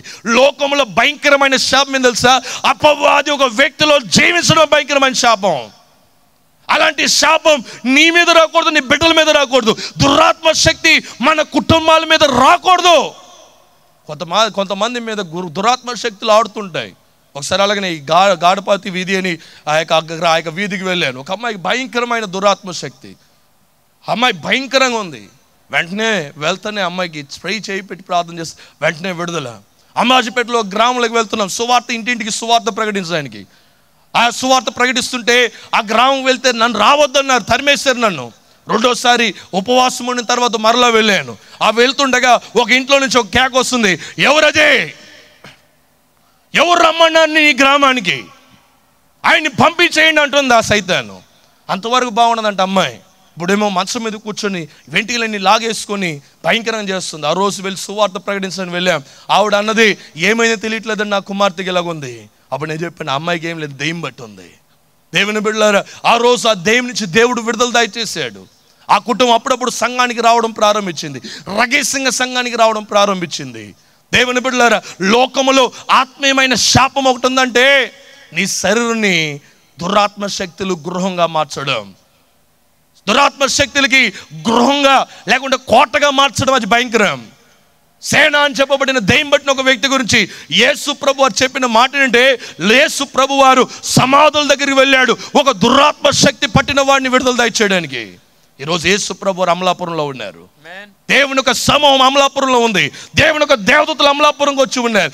దేవుని యొక్క భక్తులు, మోసే లాంటి భక్తులు అనేక ప్రాంతాల నుంచి ఇక్కడికి వచ్చి ఉన్నారు. ఎందుకు తెలుసా, ఈ రోజు సైతాన్ తీసుకొస్తున్న ప్రతి కుతంత్రాల నుంచి దేవుడు మీకు విడుదల దయచేయబోతున్నాడు. దేవుని బిడ్డలారా, రెండో విషయం తెలుసా, ప్రార్థన చేయలేని పరిస్థితి. మూడోది విశ్వాసం లేని పరిస్థితి. నాలుగోది నిరీక్షణ లేని పరిస్థితి. దేవుని వాక్యం మీద నమ్మకం లేని పరిస్థితి. సంఘానికి వెళ్ళలేని పరిస్థితి. పరిశుద్ధాత్మ లేని పరిస్థితి. ఆ యొక్క బాప్టిజం పొందలేని పరిస్థితి. పాపానికి బానిసడం పరిస్థితి. దురాత్మ శక్తుల ద్వారా పీడించబడిన వ్యక్తి. ఇక చెప్పాలంటే దేవుని సేవకుల గురించి, దేవుని సంఘాన్ని గురించి వ్యతిరేకంగా మాట్లాడుతున్న ఆత్మ కొంతమందికి ఉంటుంది అనమాట. కొంతమందికి అదే పని అనమాట. ఏ సేవకుడి గురించి ఏ తప్పుగా మాట్లాడాలి, వాళ్ళు ఏ తప్పు కనిపెట్టాలి, ఆ మెసేజ్లు ఏ తప్పు కనిపెట్టాలి, ఎన్ని మార్కులు వేయాలి. పరిశుద్ధాత్మ దేవుడు మాట్లాడుతున్నాడు, నువ్వేం మార్కులు వేయడం అక్కడ. దేవుని బిడ్డలారా, ఒకవేళ ఆత్మీయమైన శాపంలో ఉన్నట్లయితే నీ శాపం ఏమైనానో ఈరోజు అద్భుతం దేవుడు చేయబోతున్నాడు. ఇంకొక రకమైన శాపం చెప్పున, ఈ శాపం ఏంటంటే మలాకి గ్రంథం 3వ అధ్యాయం మీరు చదివి చూసినప్పుడు 9-10 వచనాలు చెప్తుంది, దేవునికి దశమ భాగం ఇవ్వలేని వాడు దొంగ అని దేవుని వాక్యం చెప్తుంది. అలాంటి వాళ్ళు ఆశీర్వదించబడలేరు, ఆత్మీయంగా ఆశీర్వదించబడలేరు, లేకుంటే ఆర్థికంగా కూడా ఆశీర్వదించబడలేరు. ఒకవేళ అలాంటి ఆశీర్వాదం లేని పరిస్థితిలో ఉన్నావేమో, ఆర్థికంగా నువ్వు పడిపోయిన పరిస్థితిలో ఉన్నావేమో, ఎంతో డబ్బు ఉంది, దేవునికి ఒక లంచం లాగిస్తున్నావేమో. దేవునికి లంచం ఇవ్వడానికి అవదు, దేవునికి మోసం చేయడానికి అవదు. నిన్నటి దినమంది అద్భుతమైన వర్తమానం విన్నాం. అననీయ సఫీరాలు చేసిన పని. కొన్నిసార్లు మీరు కూడా అలాంటి తప్పులు చేస్తున్నారేమో. మీరు వెళ్తున్న సంఘంలో దశమ భాగం నమ్మకంగా ఇవ్వండి. ఒకరోజు అలాగే ఒక సంఘానికి వెళ్ళాను. ఆ సంఘంలో సంఘ పెద్ద 10 రూపాయలు దశమ భాగం రాశాడు. ఆ వారం నేను కాంట్రాక్ట్లో 1.5 లక్ష రూపాయలు తీసుకున్నాడు ఆయన. ఎంత దశమ భాగం రాశాడు? 10 రూపాయలు. ఆ రోజు నేను చాలా దిగులు పడాను. ఆ వ్యక్తితో వెంటనే మాట్లాడాను, నీకు ఎంత కాంట్రాక్ట్ వచ్చింది? 1.5 రూపాయలు. ఎంత దశమ భాగం వేసావు? 10 రూపాయలు. దేవుడు నేను ఎలాగ ఆశీర్వదిస్తాడయ్యా? నువ్వు ఎలాగ సంఘ పెద్దగా ఉండగలవు? నువ్వు సంఘ పెద్దగా ఉండాలంటే దేవుని వాక్యానుసారంగా నువ్వు మొట్టమొదటిగా నడవాలి. దేవుని సేవకుడా, నువ్వు దేవుని సంఘములో ఉన్న ఆ యొక్క డబ్బుని మోసగిస్తున్నావేమో. ఈ కాలంలో భయంకరం అయిపోయింది. ఇక్కడ డబ్బు ఇస్తే అక్కడ వెళ్తారు, అక్కడ డబ్బు ఇస్తే అలాగే వెళ్తారు, ఇంకో సంస్థ పిలిస్తే ఆ యొక్క భుజం మీద వేసుకుని వెళ్ళిపోతారు. జాగ్రత్త. ఎలియా తర్వాత ఎలీషా అద్భుతమైన పరిచర్య చేశాడు. దేవుడు ఆయన యోర్దాను నదిని ఆ యొక్క 2 పాయలుగా చేయడానికి అభిషేకం ఇచ్చాడు. ఎలీషా తర్వాత గేయాజు గొప్ప ప్రవక్త అవ్వాల్సిన వ్యక్తి నేమాన్ వెనక్కి వెళ్ళాడు. డబ్బు కోసం వెళ్ళాడు. డబ్బు కోసం సేవ చేయొద్దు. డబ్బు కోసం సేవ చేస్తే దేవుడు నీ తరముని నాశనం చేస్తాడు. డబ్బు కోసం బ్రతకద్దు. దేవుని వాక్యం ప్రకటించు. నీకు కావలసిన సమస్తం దేవుడు ఇస్తాడు. ఇది పరిశుద్ధాత్మ దేవుడు నీతో మాట్లాడుతున్నాడు. డబ్బు కోసం సేవ చేయడానికి రాలేదు, విదేశం చూస్తుందని రాయలేదు. ఈ యొక్క విశ్వాసంతో ప్రారంభించిన ఈ మన్నా పరిచర్య. కొంతమంది అటు ఇటు గంతులు వేస్తున్నారు, కప్ప గంతులు వేసే వాళ్ళంతా దేవుడు కత్తిరించేస్తాడు. నేమాన్లాగా ఒకవేళ ఎవరో వచ్చేసారని వెనక వెళ్తున్నావేమో, దేవుడు నీతో ముఖాముఖిగా మాట్లాడుతున్నాడు. కప్పగంతులు వేయద్దు. నువ్వు ఎంతకాలం కప్పగంతులు వేస్తావు అక్కడే ఉంటావు. ఎప్పుడు స్థిరంగా ఉంటావు, నువ్వు గొప్పోడు అవుతావు. హల్లెలూయా, హల్లెలూయా.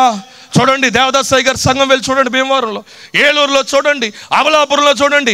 ఎక్కడైతే మన్నా సంఘ కాపరులు స్థిరంగా నాయకత్వానికి లోబడిన వాళ్ళు గొప్పోళ్ళు దేవుడు చేశారు. వాళ్ళని కప్పగంతులు వేసే వాళ్ళు దేవుడు ఆశీర్వదించాడు. నా ప్రియ స్నేహితుడా, నాతో పనిచేస్తున్న దేవుని సేవకుడా, ఒకవేళ నీలో గేయాసు లాంటి ఆత్మ ఉన్నట్లయితే ఈరోజు పరిశుద్ధాత్మ దేవుడు నీకు విడుదల. దేవుని సొమ్ము, దేవుని సంఘంలో వస్తున్న సొమ్ము దోచుకోవద్దు. అది నీకు శాపము. దేవుని బిడ్డలారా, కొంతమంది దేవుని సంఘంలో డబ్బు అంతా నాదంటారు. దేవుని సంఘంలో వచ్చే డబ్బు నీది కాదు, అది దేవుంది. మా మామయ్య దగ్గర అది నేర్చుకున్నా. దేవుని సంఘంలో వచ్చే 10 రూపాయలైనా అది దేవుని సంఘానికే వెళ్ళాలి. వాక్యానుసారంగా జీవించే వ్యక్తి వాక్యానుసారంగా జీవిస్తాడు. నేను చాలా గర్విస్తాను ఆ విషయంలో. దేవుని బిడ్డలారా, దేవుని సేవకుడా, ఎలియా లాంటి అభిషేకం పొందుకో. వెళ్ళి ఎలాంటి వ్యాధి అయినా, ఎలాంటి బలహీనత అయినా, ఎలాంటి కరువైనా దేవుడు నీ కాకిని పంపిస్తాడు. నీకు కరువు వచ్చినట్లు అవుతే దేవదూతను పంపిస్తాడు. దేవుడు పరలోకం నుంచి పంపిస్తాడు. ఓ రీదా రా షకా రా దుల్లు వా రా కారా. నువ్వు దేవుని నమ్మి వచ్చావా, డబ్బుని నమ్మి వచ్చావా? డబ్బు నమ్మి వచ్చినట్లు అవుతే నువ్వు పడిపోతావు. ఎక్కడో ఒకరోజు కూలిపోద్దు నీ సేవ, ఒకరోజు వీధి పాలైపోతావు. దేవుని నమ్మి వచ్చినట్లు అవుతే ఈ వాక్యం నిన్ను నడిపిస్తుంది. ఆ వాక్యం నిన్ను మోసే వాళ్ళని నడిపిస్తుంది. మోసే తర్వాత దేవుడు ఆ యొక్క అద్భుతమైన పరిచయని ఆయన తరం వారు చేశారు. నువ్వు ఎలా చేస్తున్నావు ఒకసారి ఆలోచించాడు. ఎప్పుడు తప్పులు చెప్పుకొని తిరుగుతున్నావా? పరిశుద్ధాత్మ దేవునితో మాట్లాడుతున్నాడు. ఈ రాత్రి కాల సమయమందు ఒక ఆశీర్వాదకరమైన సమయంలోకి మనం వచ్చి ఉంటాం. యేసు ప్రభువారు నీ కొరకై నా కొరకై ఈ భూమికి రావడానికి ఆయన ప్రాముఖ్యమైన కారణం ఏం తెలుసా? గలతీ పత్రిక 3వ అధ్యాయం 13వ వచనం చెప్తుంది, ఆయన సిలువ మీద నీ కోసం నా కోసం మరణించాడంట.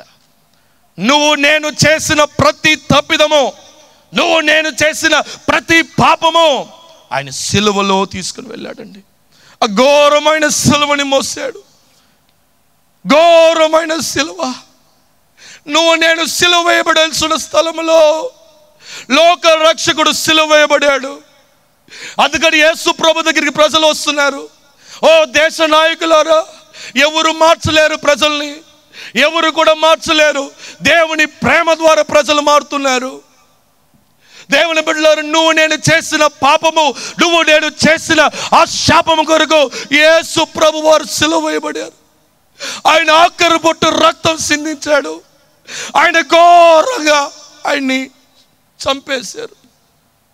చేతుల్లో మేకలు, కాళ్ళలో మేకలు, అందమైన దేవుని ముఖము వికారంగా మార్చారండి. మత నాయకులు వికారంగా మార్చారు. ఈ దేశంలో ఉన్న వాళ్ళు, ఇక లోకములు ఉండే ప్రతి వారి కోసం యేసు ప్రభు వారు మరణించాడు. ఏదో తెలుసా, నీకు ఆశీర్వాదం రావాలని, అబ్రహాము మీద ఉన్న ఆశీర్వాదము నీ మీద రావాలని యేసు ప్రభు వారు మరణించాడు. ఈరోజు నీ పాపం ఏమైనానో, ఈరోజు నీ శాపం ఏమైనానో యేసు నిన్ను పిలుస్తున్నాడు. యేసు నిన్ను పిలుస్తున్నాడు. ఈరోజు ఏ వ్యాధైనను, ఏ బలహీనతనను, ఏ శాపమైనను దేవుని వాక్యం చేత నిన్ను పారగొడుతున్నాను యేసు నామందు. బాబా దేవుని బిడ్డలారా, ఇప్పుడు అద్భుతమైన కార్యం దేవుడు చేయబోతున్నాడు. నీ జీవితంలో ఈ శాశ్వతమైన ఆశీర్వాదం నీలో రావాలంటే నువ్వు చేయాల్సింది ఏమీ లేదు. నీ బంగారం అడగట్లేదండి, నీ దగ్గరున్న నీ బిడ్డలను అడగట్లేదు, నీ ఆస్తుని అడగట్లేదు. ఈరోజు నీ జీవితం ఉన్నది ఉన్నలాగా విడిచిపెట్టే. ఈరోజు నువ్వు ఎలాగున్నావో అలాగ విడిచిపెట్టే. నీ చేతిని దేవుని చేతిలో పెట్టు. దేవా, నేను పాపిని, నన్ను క్షమించుము, నన్ను రక్షించమని అడిగి చూడు. ఈరోజు అద్భుతం జరగబోతుంది. ఈరోజు అద్భుతం జరగబోతుంది. ఈ యొక్క లోకంలో ఉన్న ప్రజలందరికన్నా మీరు విలువైన వాళ్ళు. ఏది తెలుసా, ఈ చలిలో దేవుని యొక్క వాక్యాన్ని మీరు వింటున్నారు. మండుతున్న పొదలో మోసే విన్నాడు, మీరు చలిలో దేవుని వాక్యం విన్నారు. వాళ్ళకన్నా దేశమైన వాళ్ళు, మీరు ప్రత్యేకించబడిన వాళ్ళు దేవుని బిడ్డలారా. ఈ సమయం అది ఒక్కసారి మీ కళ్ళు మూయండి. ఎవరు అటు ఇటు చూడొద్దండి. ఇది చాలా ప్రాముఖ్యమైన సమయం. ఇది పరిశుద్ధాత్మ సమయం. పరిశుద్ధాత్మ దేవా, మీరు రండి. దేవదూతలారు ఈ గ్రౌండ్ చుట్టూ రండి. ఈ స్వరం వినిపిస్తున్న ప్రతి ప్రాంతంకి రండి. సైన్యమా దిగరండి. రీదా రాషా బాబా బాబా, సైన్యమా రండి. రీదా రాఖాలా బాబా. ప్రతి రకమైన దురాత్మ శక్తి ఈరోజు విడుదల పొందుకోవాలి. ప్రతి రకమైన వ్యాధి ఈరోజు స్వస్థలు పొందుకోవాలి. యేసు నామముందు, యేసు అధికారం నామముందు స్వస్థలు పొందుకోవాలి. ప్రభా, ఎవరైతే పాపంలో ఉన్నారో వాళ్ళని రక్షించబోతున్నావు, దాన్ని బట్టి వందనాలు. హల్లెలూయా. ఎవరు అటు ఇటు లేగదండి. ఇది పరిశుద్ధాత్మ దేవుడు పనిచేసే సమయం. ఇక 2-3 నిమిషాలని ముగించబోతున్నాడు. శ్రద్ధగా దేవుని దగ్గర కనిపెట్టండి. ఎవరు అటు ఇటు చూడొద్దండి. దేవుని యొక్క దేవదూతలు వచ్చేసారు పరిచర్య చేయడానికి. పరిశుద్ధాత్మ దేవుడు మన మధ్యలోకి వచ్చి ఉన్నాడు. ఈ సమయంలో ఒక అద్భుతమైన ప్రశ్న అడుగుతున్నాను. ఒకవేళ నువ్వు కూడా అమెరికా వాళ్ళగా ఆ సైతాన్ ద్వారా, రక్తం అనే పాపము ద్వారా, బీజము ద్వారా నువ్వు పడిపోయి ఉన్నావేమో. భయంకరమైన పాపంలో పడిపోయి ఉన్నావేమో. భయంకరమైన పాపం ద్వారా నీ ఇంటిలో శాపం వచ్చి ఉందేమో. ఈరోజు అద్భుతమైన ఒక ప్రశ్న అడుగుతున్నాను. ఈరోజు నేను యేసు ప్రభుని స్వరక్షకుడిగా స్వీకరిస్తున్నానండి. నేను నిజంగా అండి ఈరోజు యేసు ప్రభు నేను స్వరక్షకుడిగా స్వీకరిస్తున్నాను. ఈరోజు యేసే నాకు కావాలి, నేను యేసే ఆశీర్వాదం పొందుకోవాలి అనేవారు ఎవరైతే నీటి బాప్టిజం పొందుకున్నవారు, నీటి బాప్టిజం పొందుకునే, అయ్యా నేను యేసైని స్వరక్షకుడిగా స్వీకరిస్తాను, ఈ రోజు నుంచి యేసై నేను వెంబడిస్తాను అనే లాంటి విశ్వాసులు ఎవరైతే ఉన్నారు ఇక్కడ, మీ కుడి చేతిని పైకెత్తండి. నేను మీ గురించి ప్రత్యేకంగా ప్రార్థన చేయబోతున్నాను. ఈ రోజు నుంచి యేసై నేను వెంబడిస్తాను. ఈరోజు యేసు ప్రభుని నేను స్వరక్షకుడిగా స్వీకరిస్తాను. ఈరోజు యేసు ప్రభు కొరకై నేను జీవిస్తున్న వాళ్ళు మీ కుడి చేతిని పైకెత్తండి. చెట్ల కింద ఉండే వాళ్ళు చేతులు పైకెత్తండి అమ్మా. ఎంతమంది ఉన్నారు అంతమందిని యేసు ప్రభు వారు ఈరోజు అద్భుతాలు జరిగించబోతున్నాడు. మీ హృదయాలు కడగబోతున్నాడు. చేతులు పైకెత్తిన వాళ్ళు ఒక్కసారి మీరు లేచి నిలబడండి. మీరు ఉన్న స్థలంలో లేచి నిలబడండి. ఈరోజు చలిపోబోతుంది. అగ్ని జ్వాల లాంటి శరీరాలు తయారైపోతున్నాయి. ఈరోజు యేసై నేను నమ్ముతున్నానండి. ఈరోజు నుంచి యేసై కోసం నమ్మకంగా జీవిస్తాను. ఆ శాపం నాకు వద్దు, ఆ పాపం నాకు వద్దు. ఇంక మేటని నేను దుర్మార్గమైన మార్గంలో వెళ్ళను. నేను దేవుని వాక్యానుసారంగా జీవిస్తాను. ఈరోజు నేను పరిశుద్ధమైన జీవితాన్ని ధరించుకుంటానని వాళ్ళకి లేచి నిలబడండి. సిగ్గుపడద్దు, ఎవరి కోసం సిగ్గుపడద్దు. నువ్వు బాగలేకపోతే ఎవరు పట్టించుకోరు, నువ్వు బాగున్న ఎవరు రారు. ఈరోజు నువ్వు యేసు ప్రభుతో ఒక నిర్ణయం చేసినట్లయితే నీ చరిత్ర ఈరోజు మారబోతుంది. ఈ రోజు నుంచి నీ చరిత్ర మారబోతుంది. లెగ్స్ నిలబడిన వాళ్ళు వేగంగా స్టేజ్ దగ్గర రండి. అద్భుతాలు జరగబోతున్నాయి.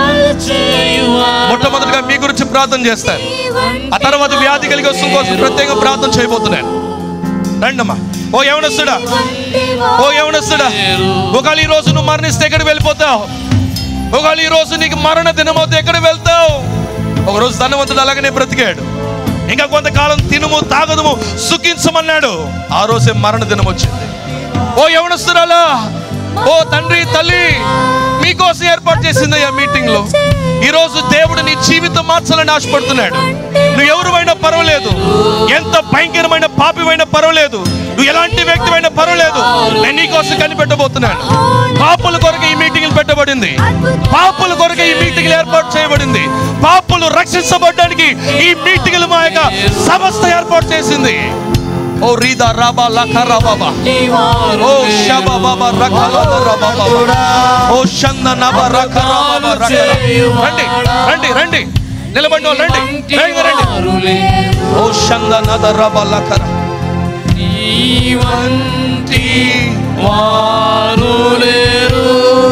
చెట్ల కింద ఉన్న నా సహోదరుడా, నా సహోదరి, దేవుడు నేను పిలుస్తున్నాడు.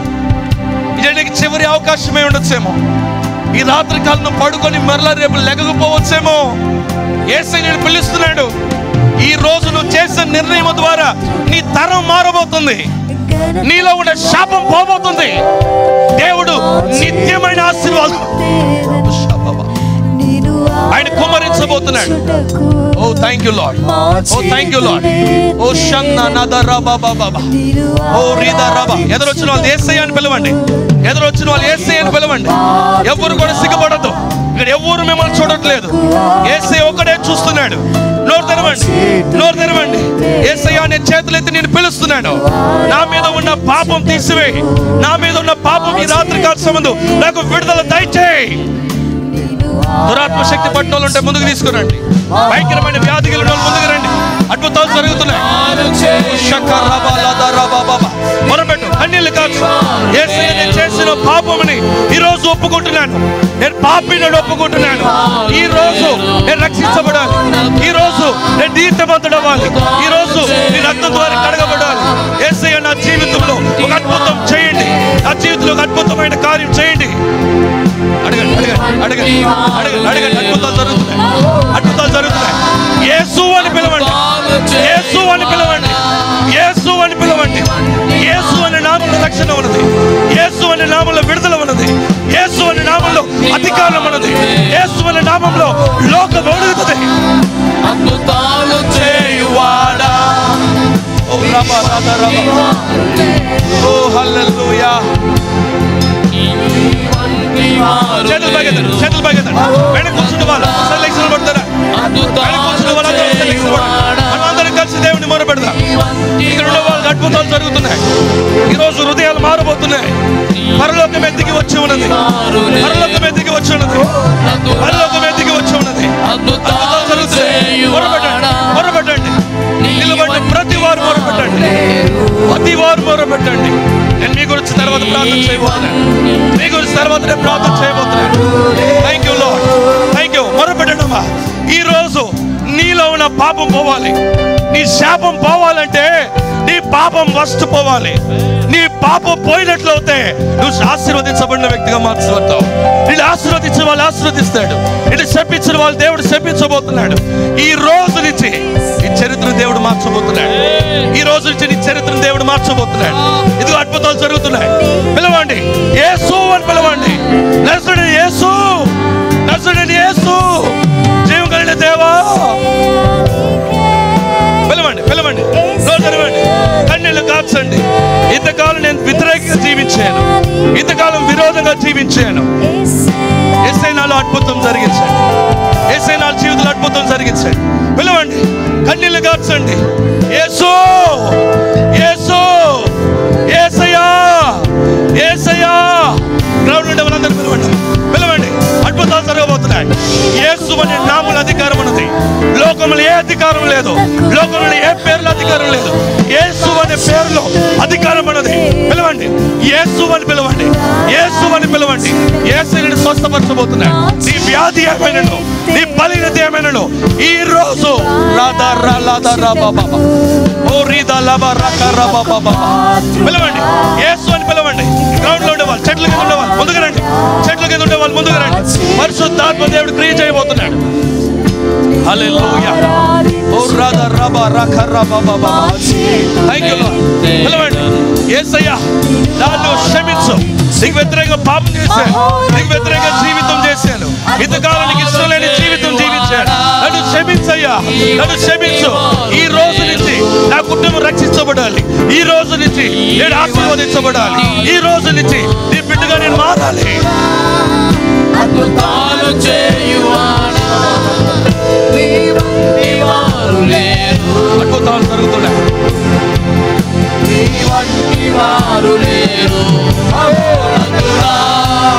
అద్భుతాలు చేయు, అద్భుతాలు యేసే చేస్తాడు. ఆయన స్థాపకుడు చేయరు. యేసు యేసు యేసయ్యా యేసయ్యా యేసయ్యా యేసయ్యా యేసయ్యా యేసయ్యా యేసయ్యా. రండి రండి. ఓ రాబా రాబా రాబా బాబా. పిలవండి పిలవండి పిలవండి. అద్భుతాలు జరుగుతున్నాయి, అద్భుతాలు జరుగుతున్నాయి. అద్భుతాలు చేయువాడా, ఓ రీదా రాదా లాబా రాకా రాబా బాబా. ఓ రంగా లాదా రాబా బాబా. వారు లేరు. ఓ హల్లెలూయా. ఏ వాయిదాలు వాయించం ఇప్పుడు? మన నోరు తెరదా, యేసు అని పిలద్దా, యేసు అని పిలవండి. నీ వ్యాధిని చెప్పి యేసు అని పిలవండి, నీ బలిని చెప్పి యేసు అని చెప్పండి, నీ కష్టాలు చూసి యేసు అని పిలవండి. అద్భుతాలు జరుగుతున్నాయి. ఓ రంద లాదియా లాదా రవా షకా బాబా. ఓ రాదా లాదా రా బాబా బాబా. ఎదురొచ్చిన వాళ్ళందరూ నా వెనక్కి ప్రార్థన చెప్తారా? ఒక విషయం చెప్పనా, ఇంత అద్భుతమైన వేదిక ఎందుకు తెలుసా? పాపుల కోసం అండి. ఎవరి కోసం అండి? పాపుల కోసం. మన్నా కన్వెన్షన్ పెట్టడానికి ఎందుకు తెలుసు? ఒక పాపి రక్షించబడడానికి. డబ్బులు ఎక్కువైపోయినాయి కాదు, అప్పులు అయిపోతాం కొన్నిసార్లు. ఈసారి అయితే చాలా డబ్బులు లోట్లు వచ్చాయి. ఒక విషయం చెప్పనా, నువ్వు రక్షించబడినట్లు అయితే పరలోకం సంతోషిస్తుంది, నా యేసే హృదయం సంతోషిస్తుంది. ఈ స్థాపించిన స్థాపకులు తండ్రి గారు తల్లి గారు సంతోషిస్తారు. ఒక పాపి కోసం యేసే వచ్చాడు ఈ లోకానికి. నువ్వు పాపివై ఉన్నావేమో, నువ్వు పాపివని ప్రజలు నిన్ను దూరం చేశారేమో, పాపుల్ని ప్రేమిస్తాను యేసు వచ్చాడు. నువ్వు పాపి అవుతాయి నిన్ను ప్రేమిస్తున్నాడు, పాపి అవుతాయి నిన్ను ప్రేమిస్తున్నాడు. ఆయన ప్రేమ శాశ్వతమైన ప్రేమ ద్వారా నిన్ను ప్రేమిస్తున్నాడు. ఈ సమయం అంతా పిలవండి అయ్యా. నా వెనక్కి ప్రార్థన చెప్తారా? ప్రియమైన యేసయ్యా, గట్టిగా ఇంకా బిగ్గరగా చెప్పాలి. ప్రియమైన యేసయ్యా, నేను పాపిని. యేసు, నేను పాపిని, నన్ను క్షమించుము.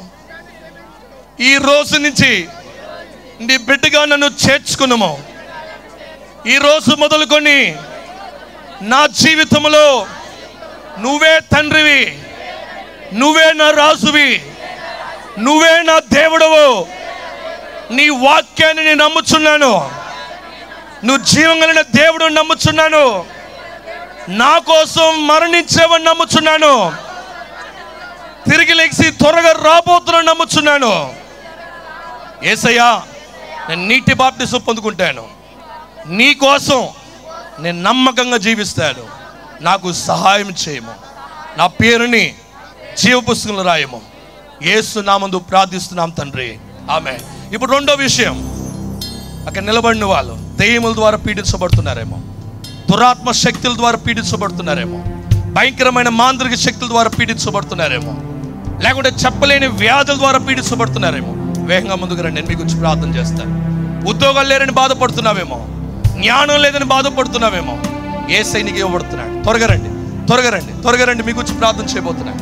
త్వరగా రండి, వేగంగా రండి. ఇంక 2 నిమిషాలు నేను ముగించబోతున్నాను.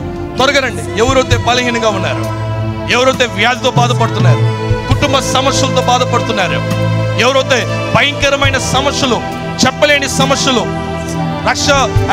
ఈ లక్షల లెక్కలో అప్పులైపోయి బాధపడుతున్నామేమో, రక్తస్రావం కలిగి బాధపడుతున్నామేమో, లేకుంటే భయంకరమైన గుండె నొప్పి ద్వారా బాధపడుతున్నా, కిడ్నీ స్టోన్స్ ద్వారా బాధపడుతున్నామేమో, లేకుంటే జ్ఞానం లేదని బాధపడుతున్నామేమో.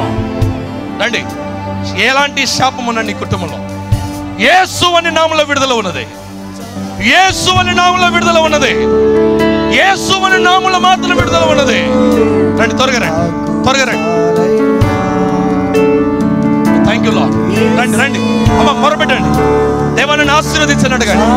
నా తరముని ఆశీర్వదించని అడగండి. నా బిడ్డల్ని ఆశీర్వదించని అడగండి. మొరపెట్టండి. నోరు తెరవండి, నోరు తెరవండి. ప్రతి వారు వచ్చిన వాళ్ళందరూ నోరు తెరవండి.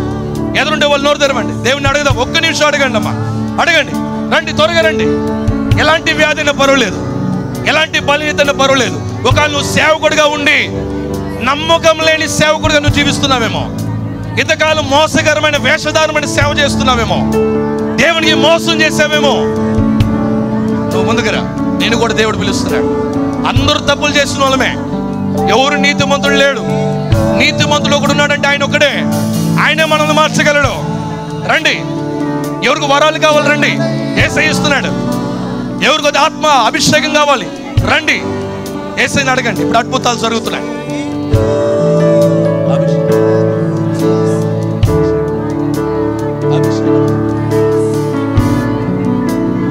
పిలవండి, పిలవండి. యేసయ్య అని పిలవండి, యేసయ్య అని పిలవండి. ఇంకేం పిలవద్దండి, ఎవరిని పిలవద్దండి. యేసయ్య అని పిలవండి, యేసయ్య అని పిలవండి. అంతే, యేసయ్య అని పిలవండి. పరిశుద్ధాత్మ దేవుడు వస్తున్నాడు మీ మధ్యలోకి. పరిశుద్ధాత్మ దేవుడు క్రియ చేయబోతుండే రాత్రి. యేసు అని పిలవండి అంతే, ఎవరు పేరు పిలవద్దు.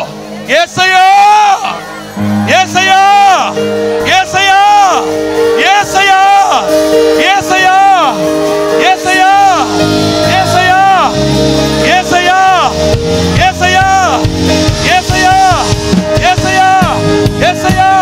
పిలవండి, పిలవండి.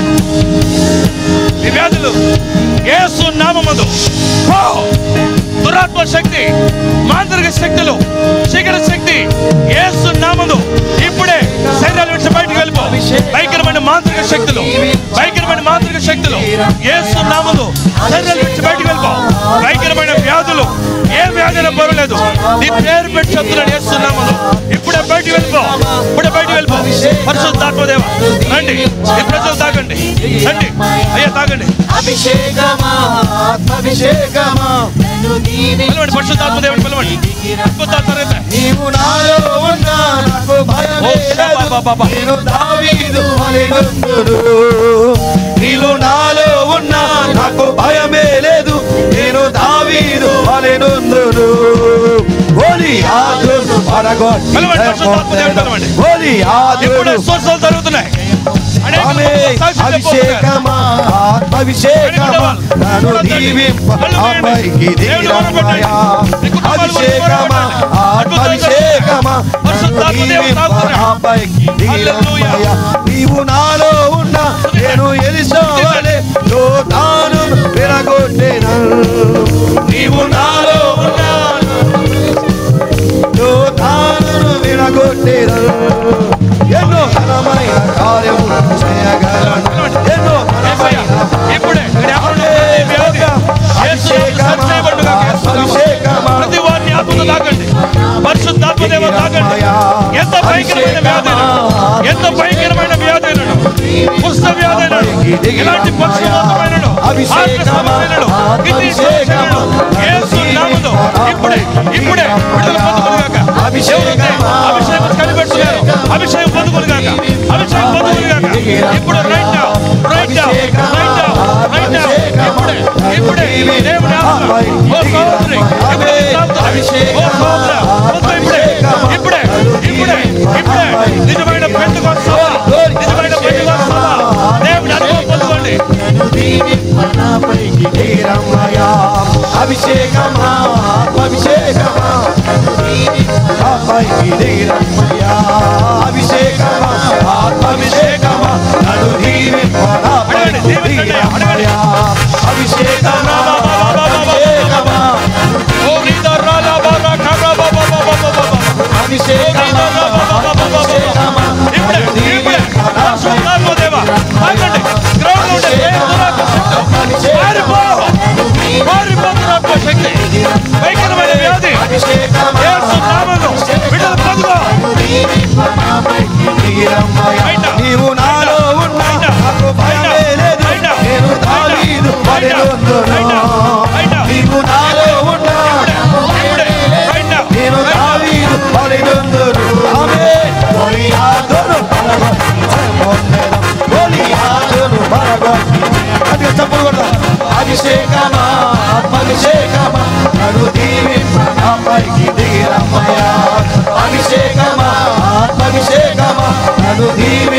నాపైకి ఓ యేసు నామములో అభిషేకమా అభిషేకమా ఈ బిడ్డ మీద దురాత్మ శక్తి యేసు నామములో బయటికి రా.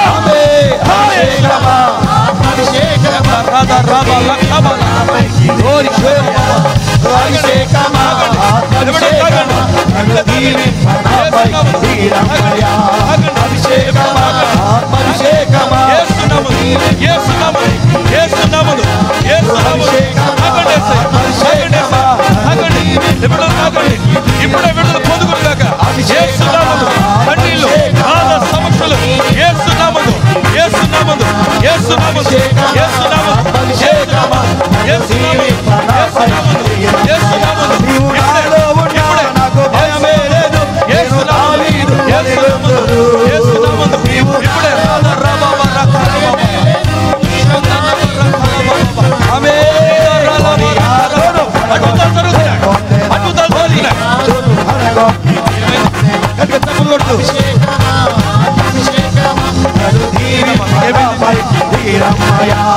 అభిషేకమా అభిషేకమా నీవు నాలో ఉన్నా నేను ఎలిస్తావలే యోధాను విడగొట్టేను నీవు Right now, be filled. Oh, Shama, Yadara, Balakaraba. Right now, feel that కార్యములు చేయను ఘనమైన కార్యములు అభిషేకమా అభిషేకమా నాపై దిగిరమ్మయ్యా అభిషేకమా అభిషేకమా అభిషేకమా అభిషేకమా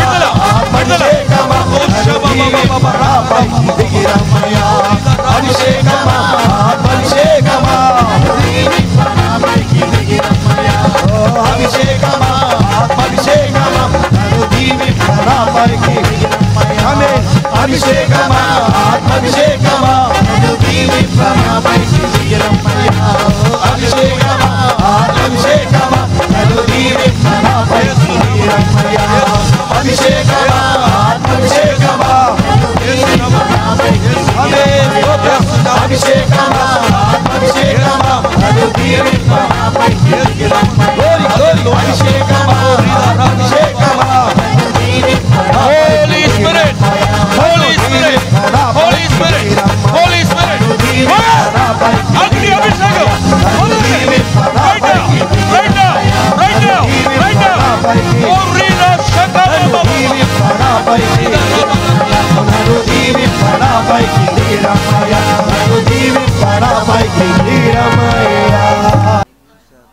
సాధన పట్టిందండి ఈ కుర్రలిద్దరికి కూడా అండి. అయితే స్కూల్కి వెళ్ళినా కూడా బళ్ళు సాతాను కనపడిపోయి ఎదురుకుండా మహా బీభత్సం చేసేస్తుందండి 10 రోజులు బట్టి తీసుకొచ్చామండి ఇక్కడికి.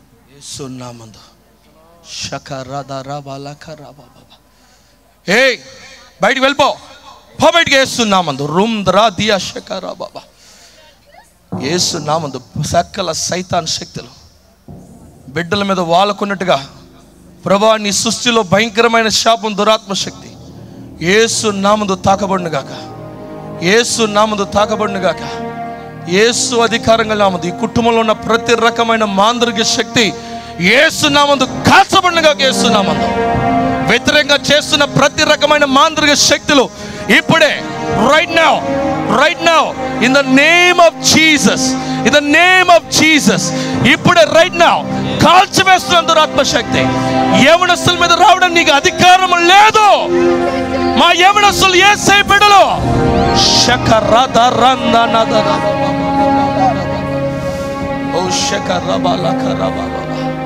ఒక నిమిషం మనం అందరము కూడా మన ఆంధ్రప్రదేశ్ రాష్ట్రం గురించి ప్రార్థన చేద్దాం. ఒక నిమిషం అందరూ చేతులు పైకెత్తండి. ఆశీర్వాదం మన రాష్ట్రం మీద రావాలి, మన దేశం ఆశీర్వదించబడాలి. ఒకసారి అందరూ మీరు హృదయపూర్వకంగా ఆశీర్వదిద్దాం. దేవాన్ని ఆశీర్వదించిన రాష్ట్రం అని చెప్పిందని దేవుడు చేస్తాన్నాడండి. నువ్వు ఆశీర్వదించిన వాళ్ళు నేను ఆశీర్వదిస్తానన్నాడు. నువ్వు విశ్వసిస్తే ఈరోజు అవుతుంది. దేవాన రాష్ట్రాన్ని ఆశీర్వదించుము, దేవాన దేశాన్ని ఆశీర్వదించుము, దేవామ మంత్రుల్ని ఆశీర్వదించుము, దేవామ ప్రధానమంత్రిని ఆశీర్వదించుము, దేవా నా ప్రెసిడెంట్, మా దేశ ప్రెసిడెంట్ నాయకుల్ని ఆశీర్వదించుము. మా పోలీస్ సిబ్బందులందరినీ ఆశీర్వదించుము. మా కలెక్టర్ని, ఆ తహసీల్దార్ గారిని, ఆర్డీ ఆఫీస్, దేశంలో ఉండే ప్రతి వారిని ఆశీర్వదించుము. మా దేశంలో శాపాన్ని తీసివేయము. చెప్పండి, దేశంలో ఆశీర్వాదముని రప్పించుమయ్యా. నా దేశంలో ఆశీర్వాదం నిలకట్టుగా ఉండునుగాక. యేసు నామమందు, యేసు నామమందు ప్రతి వీధులు మార్చబడునుగాక. అనేక కలెక్టర్లు, ఆఫీసర్లు, జ్ఞానవంతులు లెగునుగాక. యేసు నామమందు మా రాష్ట్రం ఆశీర్వదించబడునుగాక. నా తల్లి భూమి ఆశీర్వదించబడునుగాక. నా భారతదేశం ఆశీర్వదించబడునుగాక. మా భారతదేశం ఆశీర్వదించబడునుగాక. దేవా, దానియేలు కోసం బాబిలోను దేశాన్ని ఆశీర్వదించావు. యోసేపు కోసం ఐగుప్తు దేశాన్ని ఆశీర్వదించావు. మా కోసం మా దేశాన్ని, మా రాష్ట్రాన్ని ఆశీర్వదించమని ప్రార్థన చేస్తున్నాను. బిషప్ తండ్రి గారిని, తల్లి గారిని, మా కుటుంబం, అన్న కుటుంబం అందరినీ ఆశీర్వదించండి. ఈరోజు ఎవరైతే వచ్చారో వాళ్ళ జీవితాలు తాకండి. వాళ్ళ సమస్య నుంచి విడుదల దయచేయండి. ఒక నూతనమైన జీవితం ప్రారంభించబడునుగాక. ఈ సంవత్సరం 2015 సంవత్సరంలో ఆశ్చర్యమైన కార్యాలు జరుగునుగాక. యేసునామములో ఇంతకు ముందు చూడని ఆశీర్వాదాలు ప్రకటిస్తున్నాను యేసునామములో. ప్రభువా, ఇక్కడ వచ్చిన ప్రతి వారు ఉద్యోగాలు కలుగునుగా యేసునామములో. జ్ఞానము కలుగునుగా యేసునామములో. పైన వచ్చుతున్న జ్ఞానము కలుగునుగాక. వచ్చిన ప్రతి వారు బాప్టిజం పొంది పరిశుద్ధాత్మ ద్వారా నింపబడునుగాక. ఈ గుంపుల నుంచి అనేకులు సేవకులు, ఎలియా లాంటి సేవకులు లెగునుగా యేసునామములో. యేసునామములో మా రాష్ట్రం నుంచి దేశాలకి సువార్త ప్రకటించబడునుగాక. అందరినీ దీవించమని, నడిపించమని యేసు అధికారం నామమున ప్రార్థిస్తున్నాం తండ్రి. ఆమేన్. కొరకు reverend Ernest Tathpudi, Manna Jubilee church, Amalapuram. మా ఫోన్ నంబర్ 9006800005 మరియు 9008400005. Our address reverend Ernest Tathpudi, Manna Jubilee church, Amalapuram. Our phone numbers 90006800005. Also 90008400005.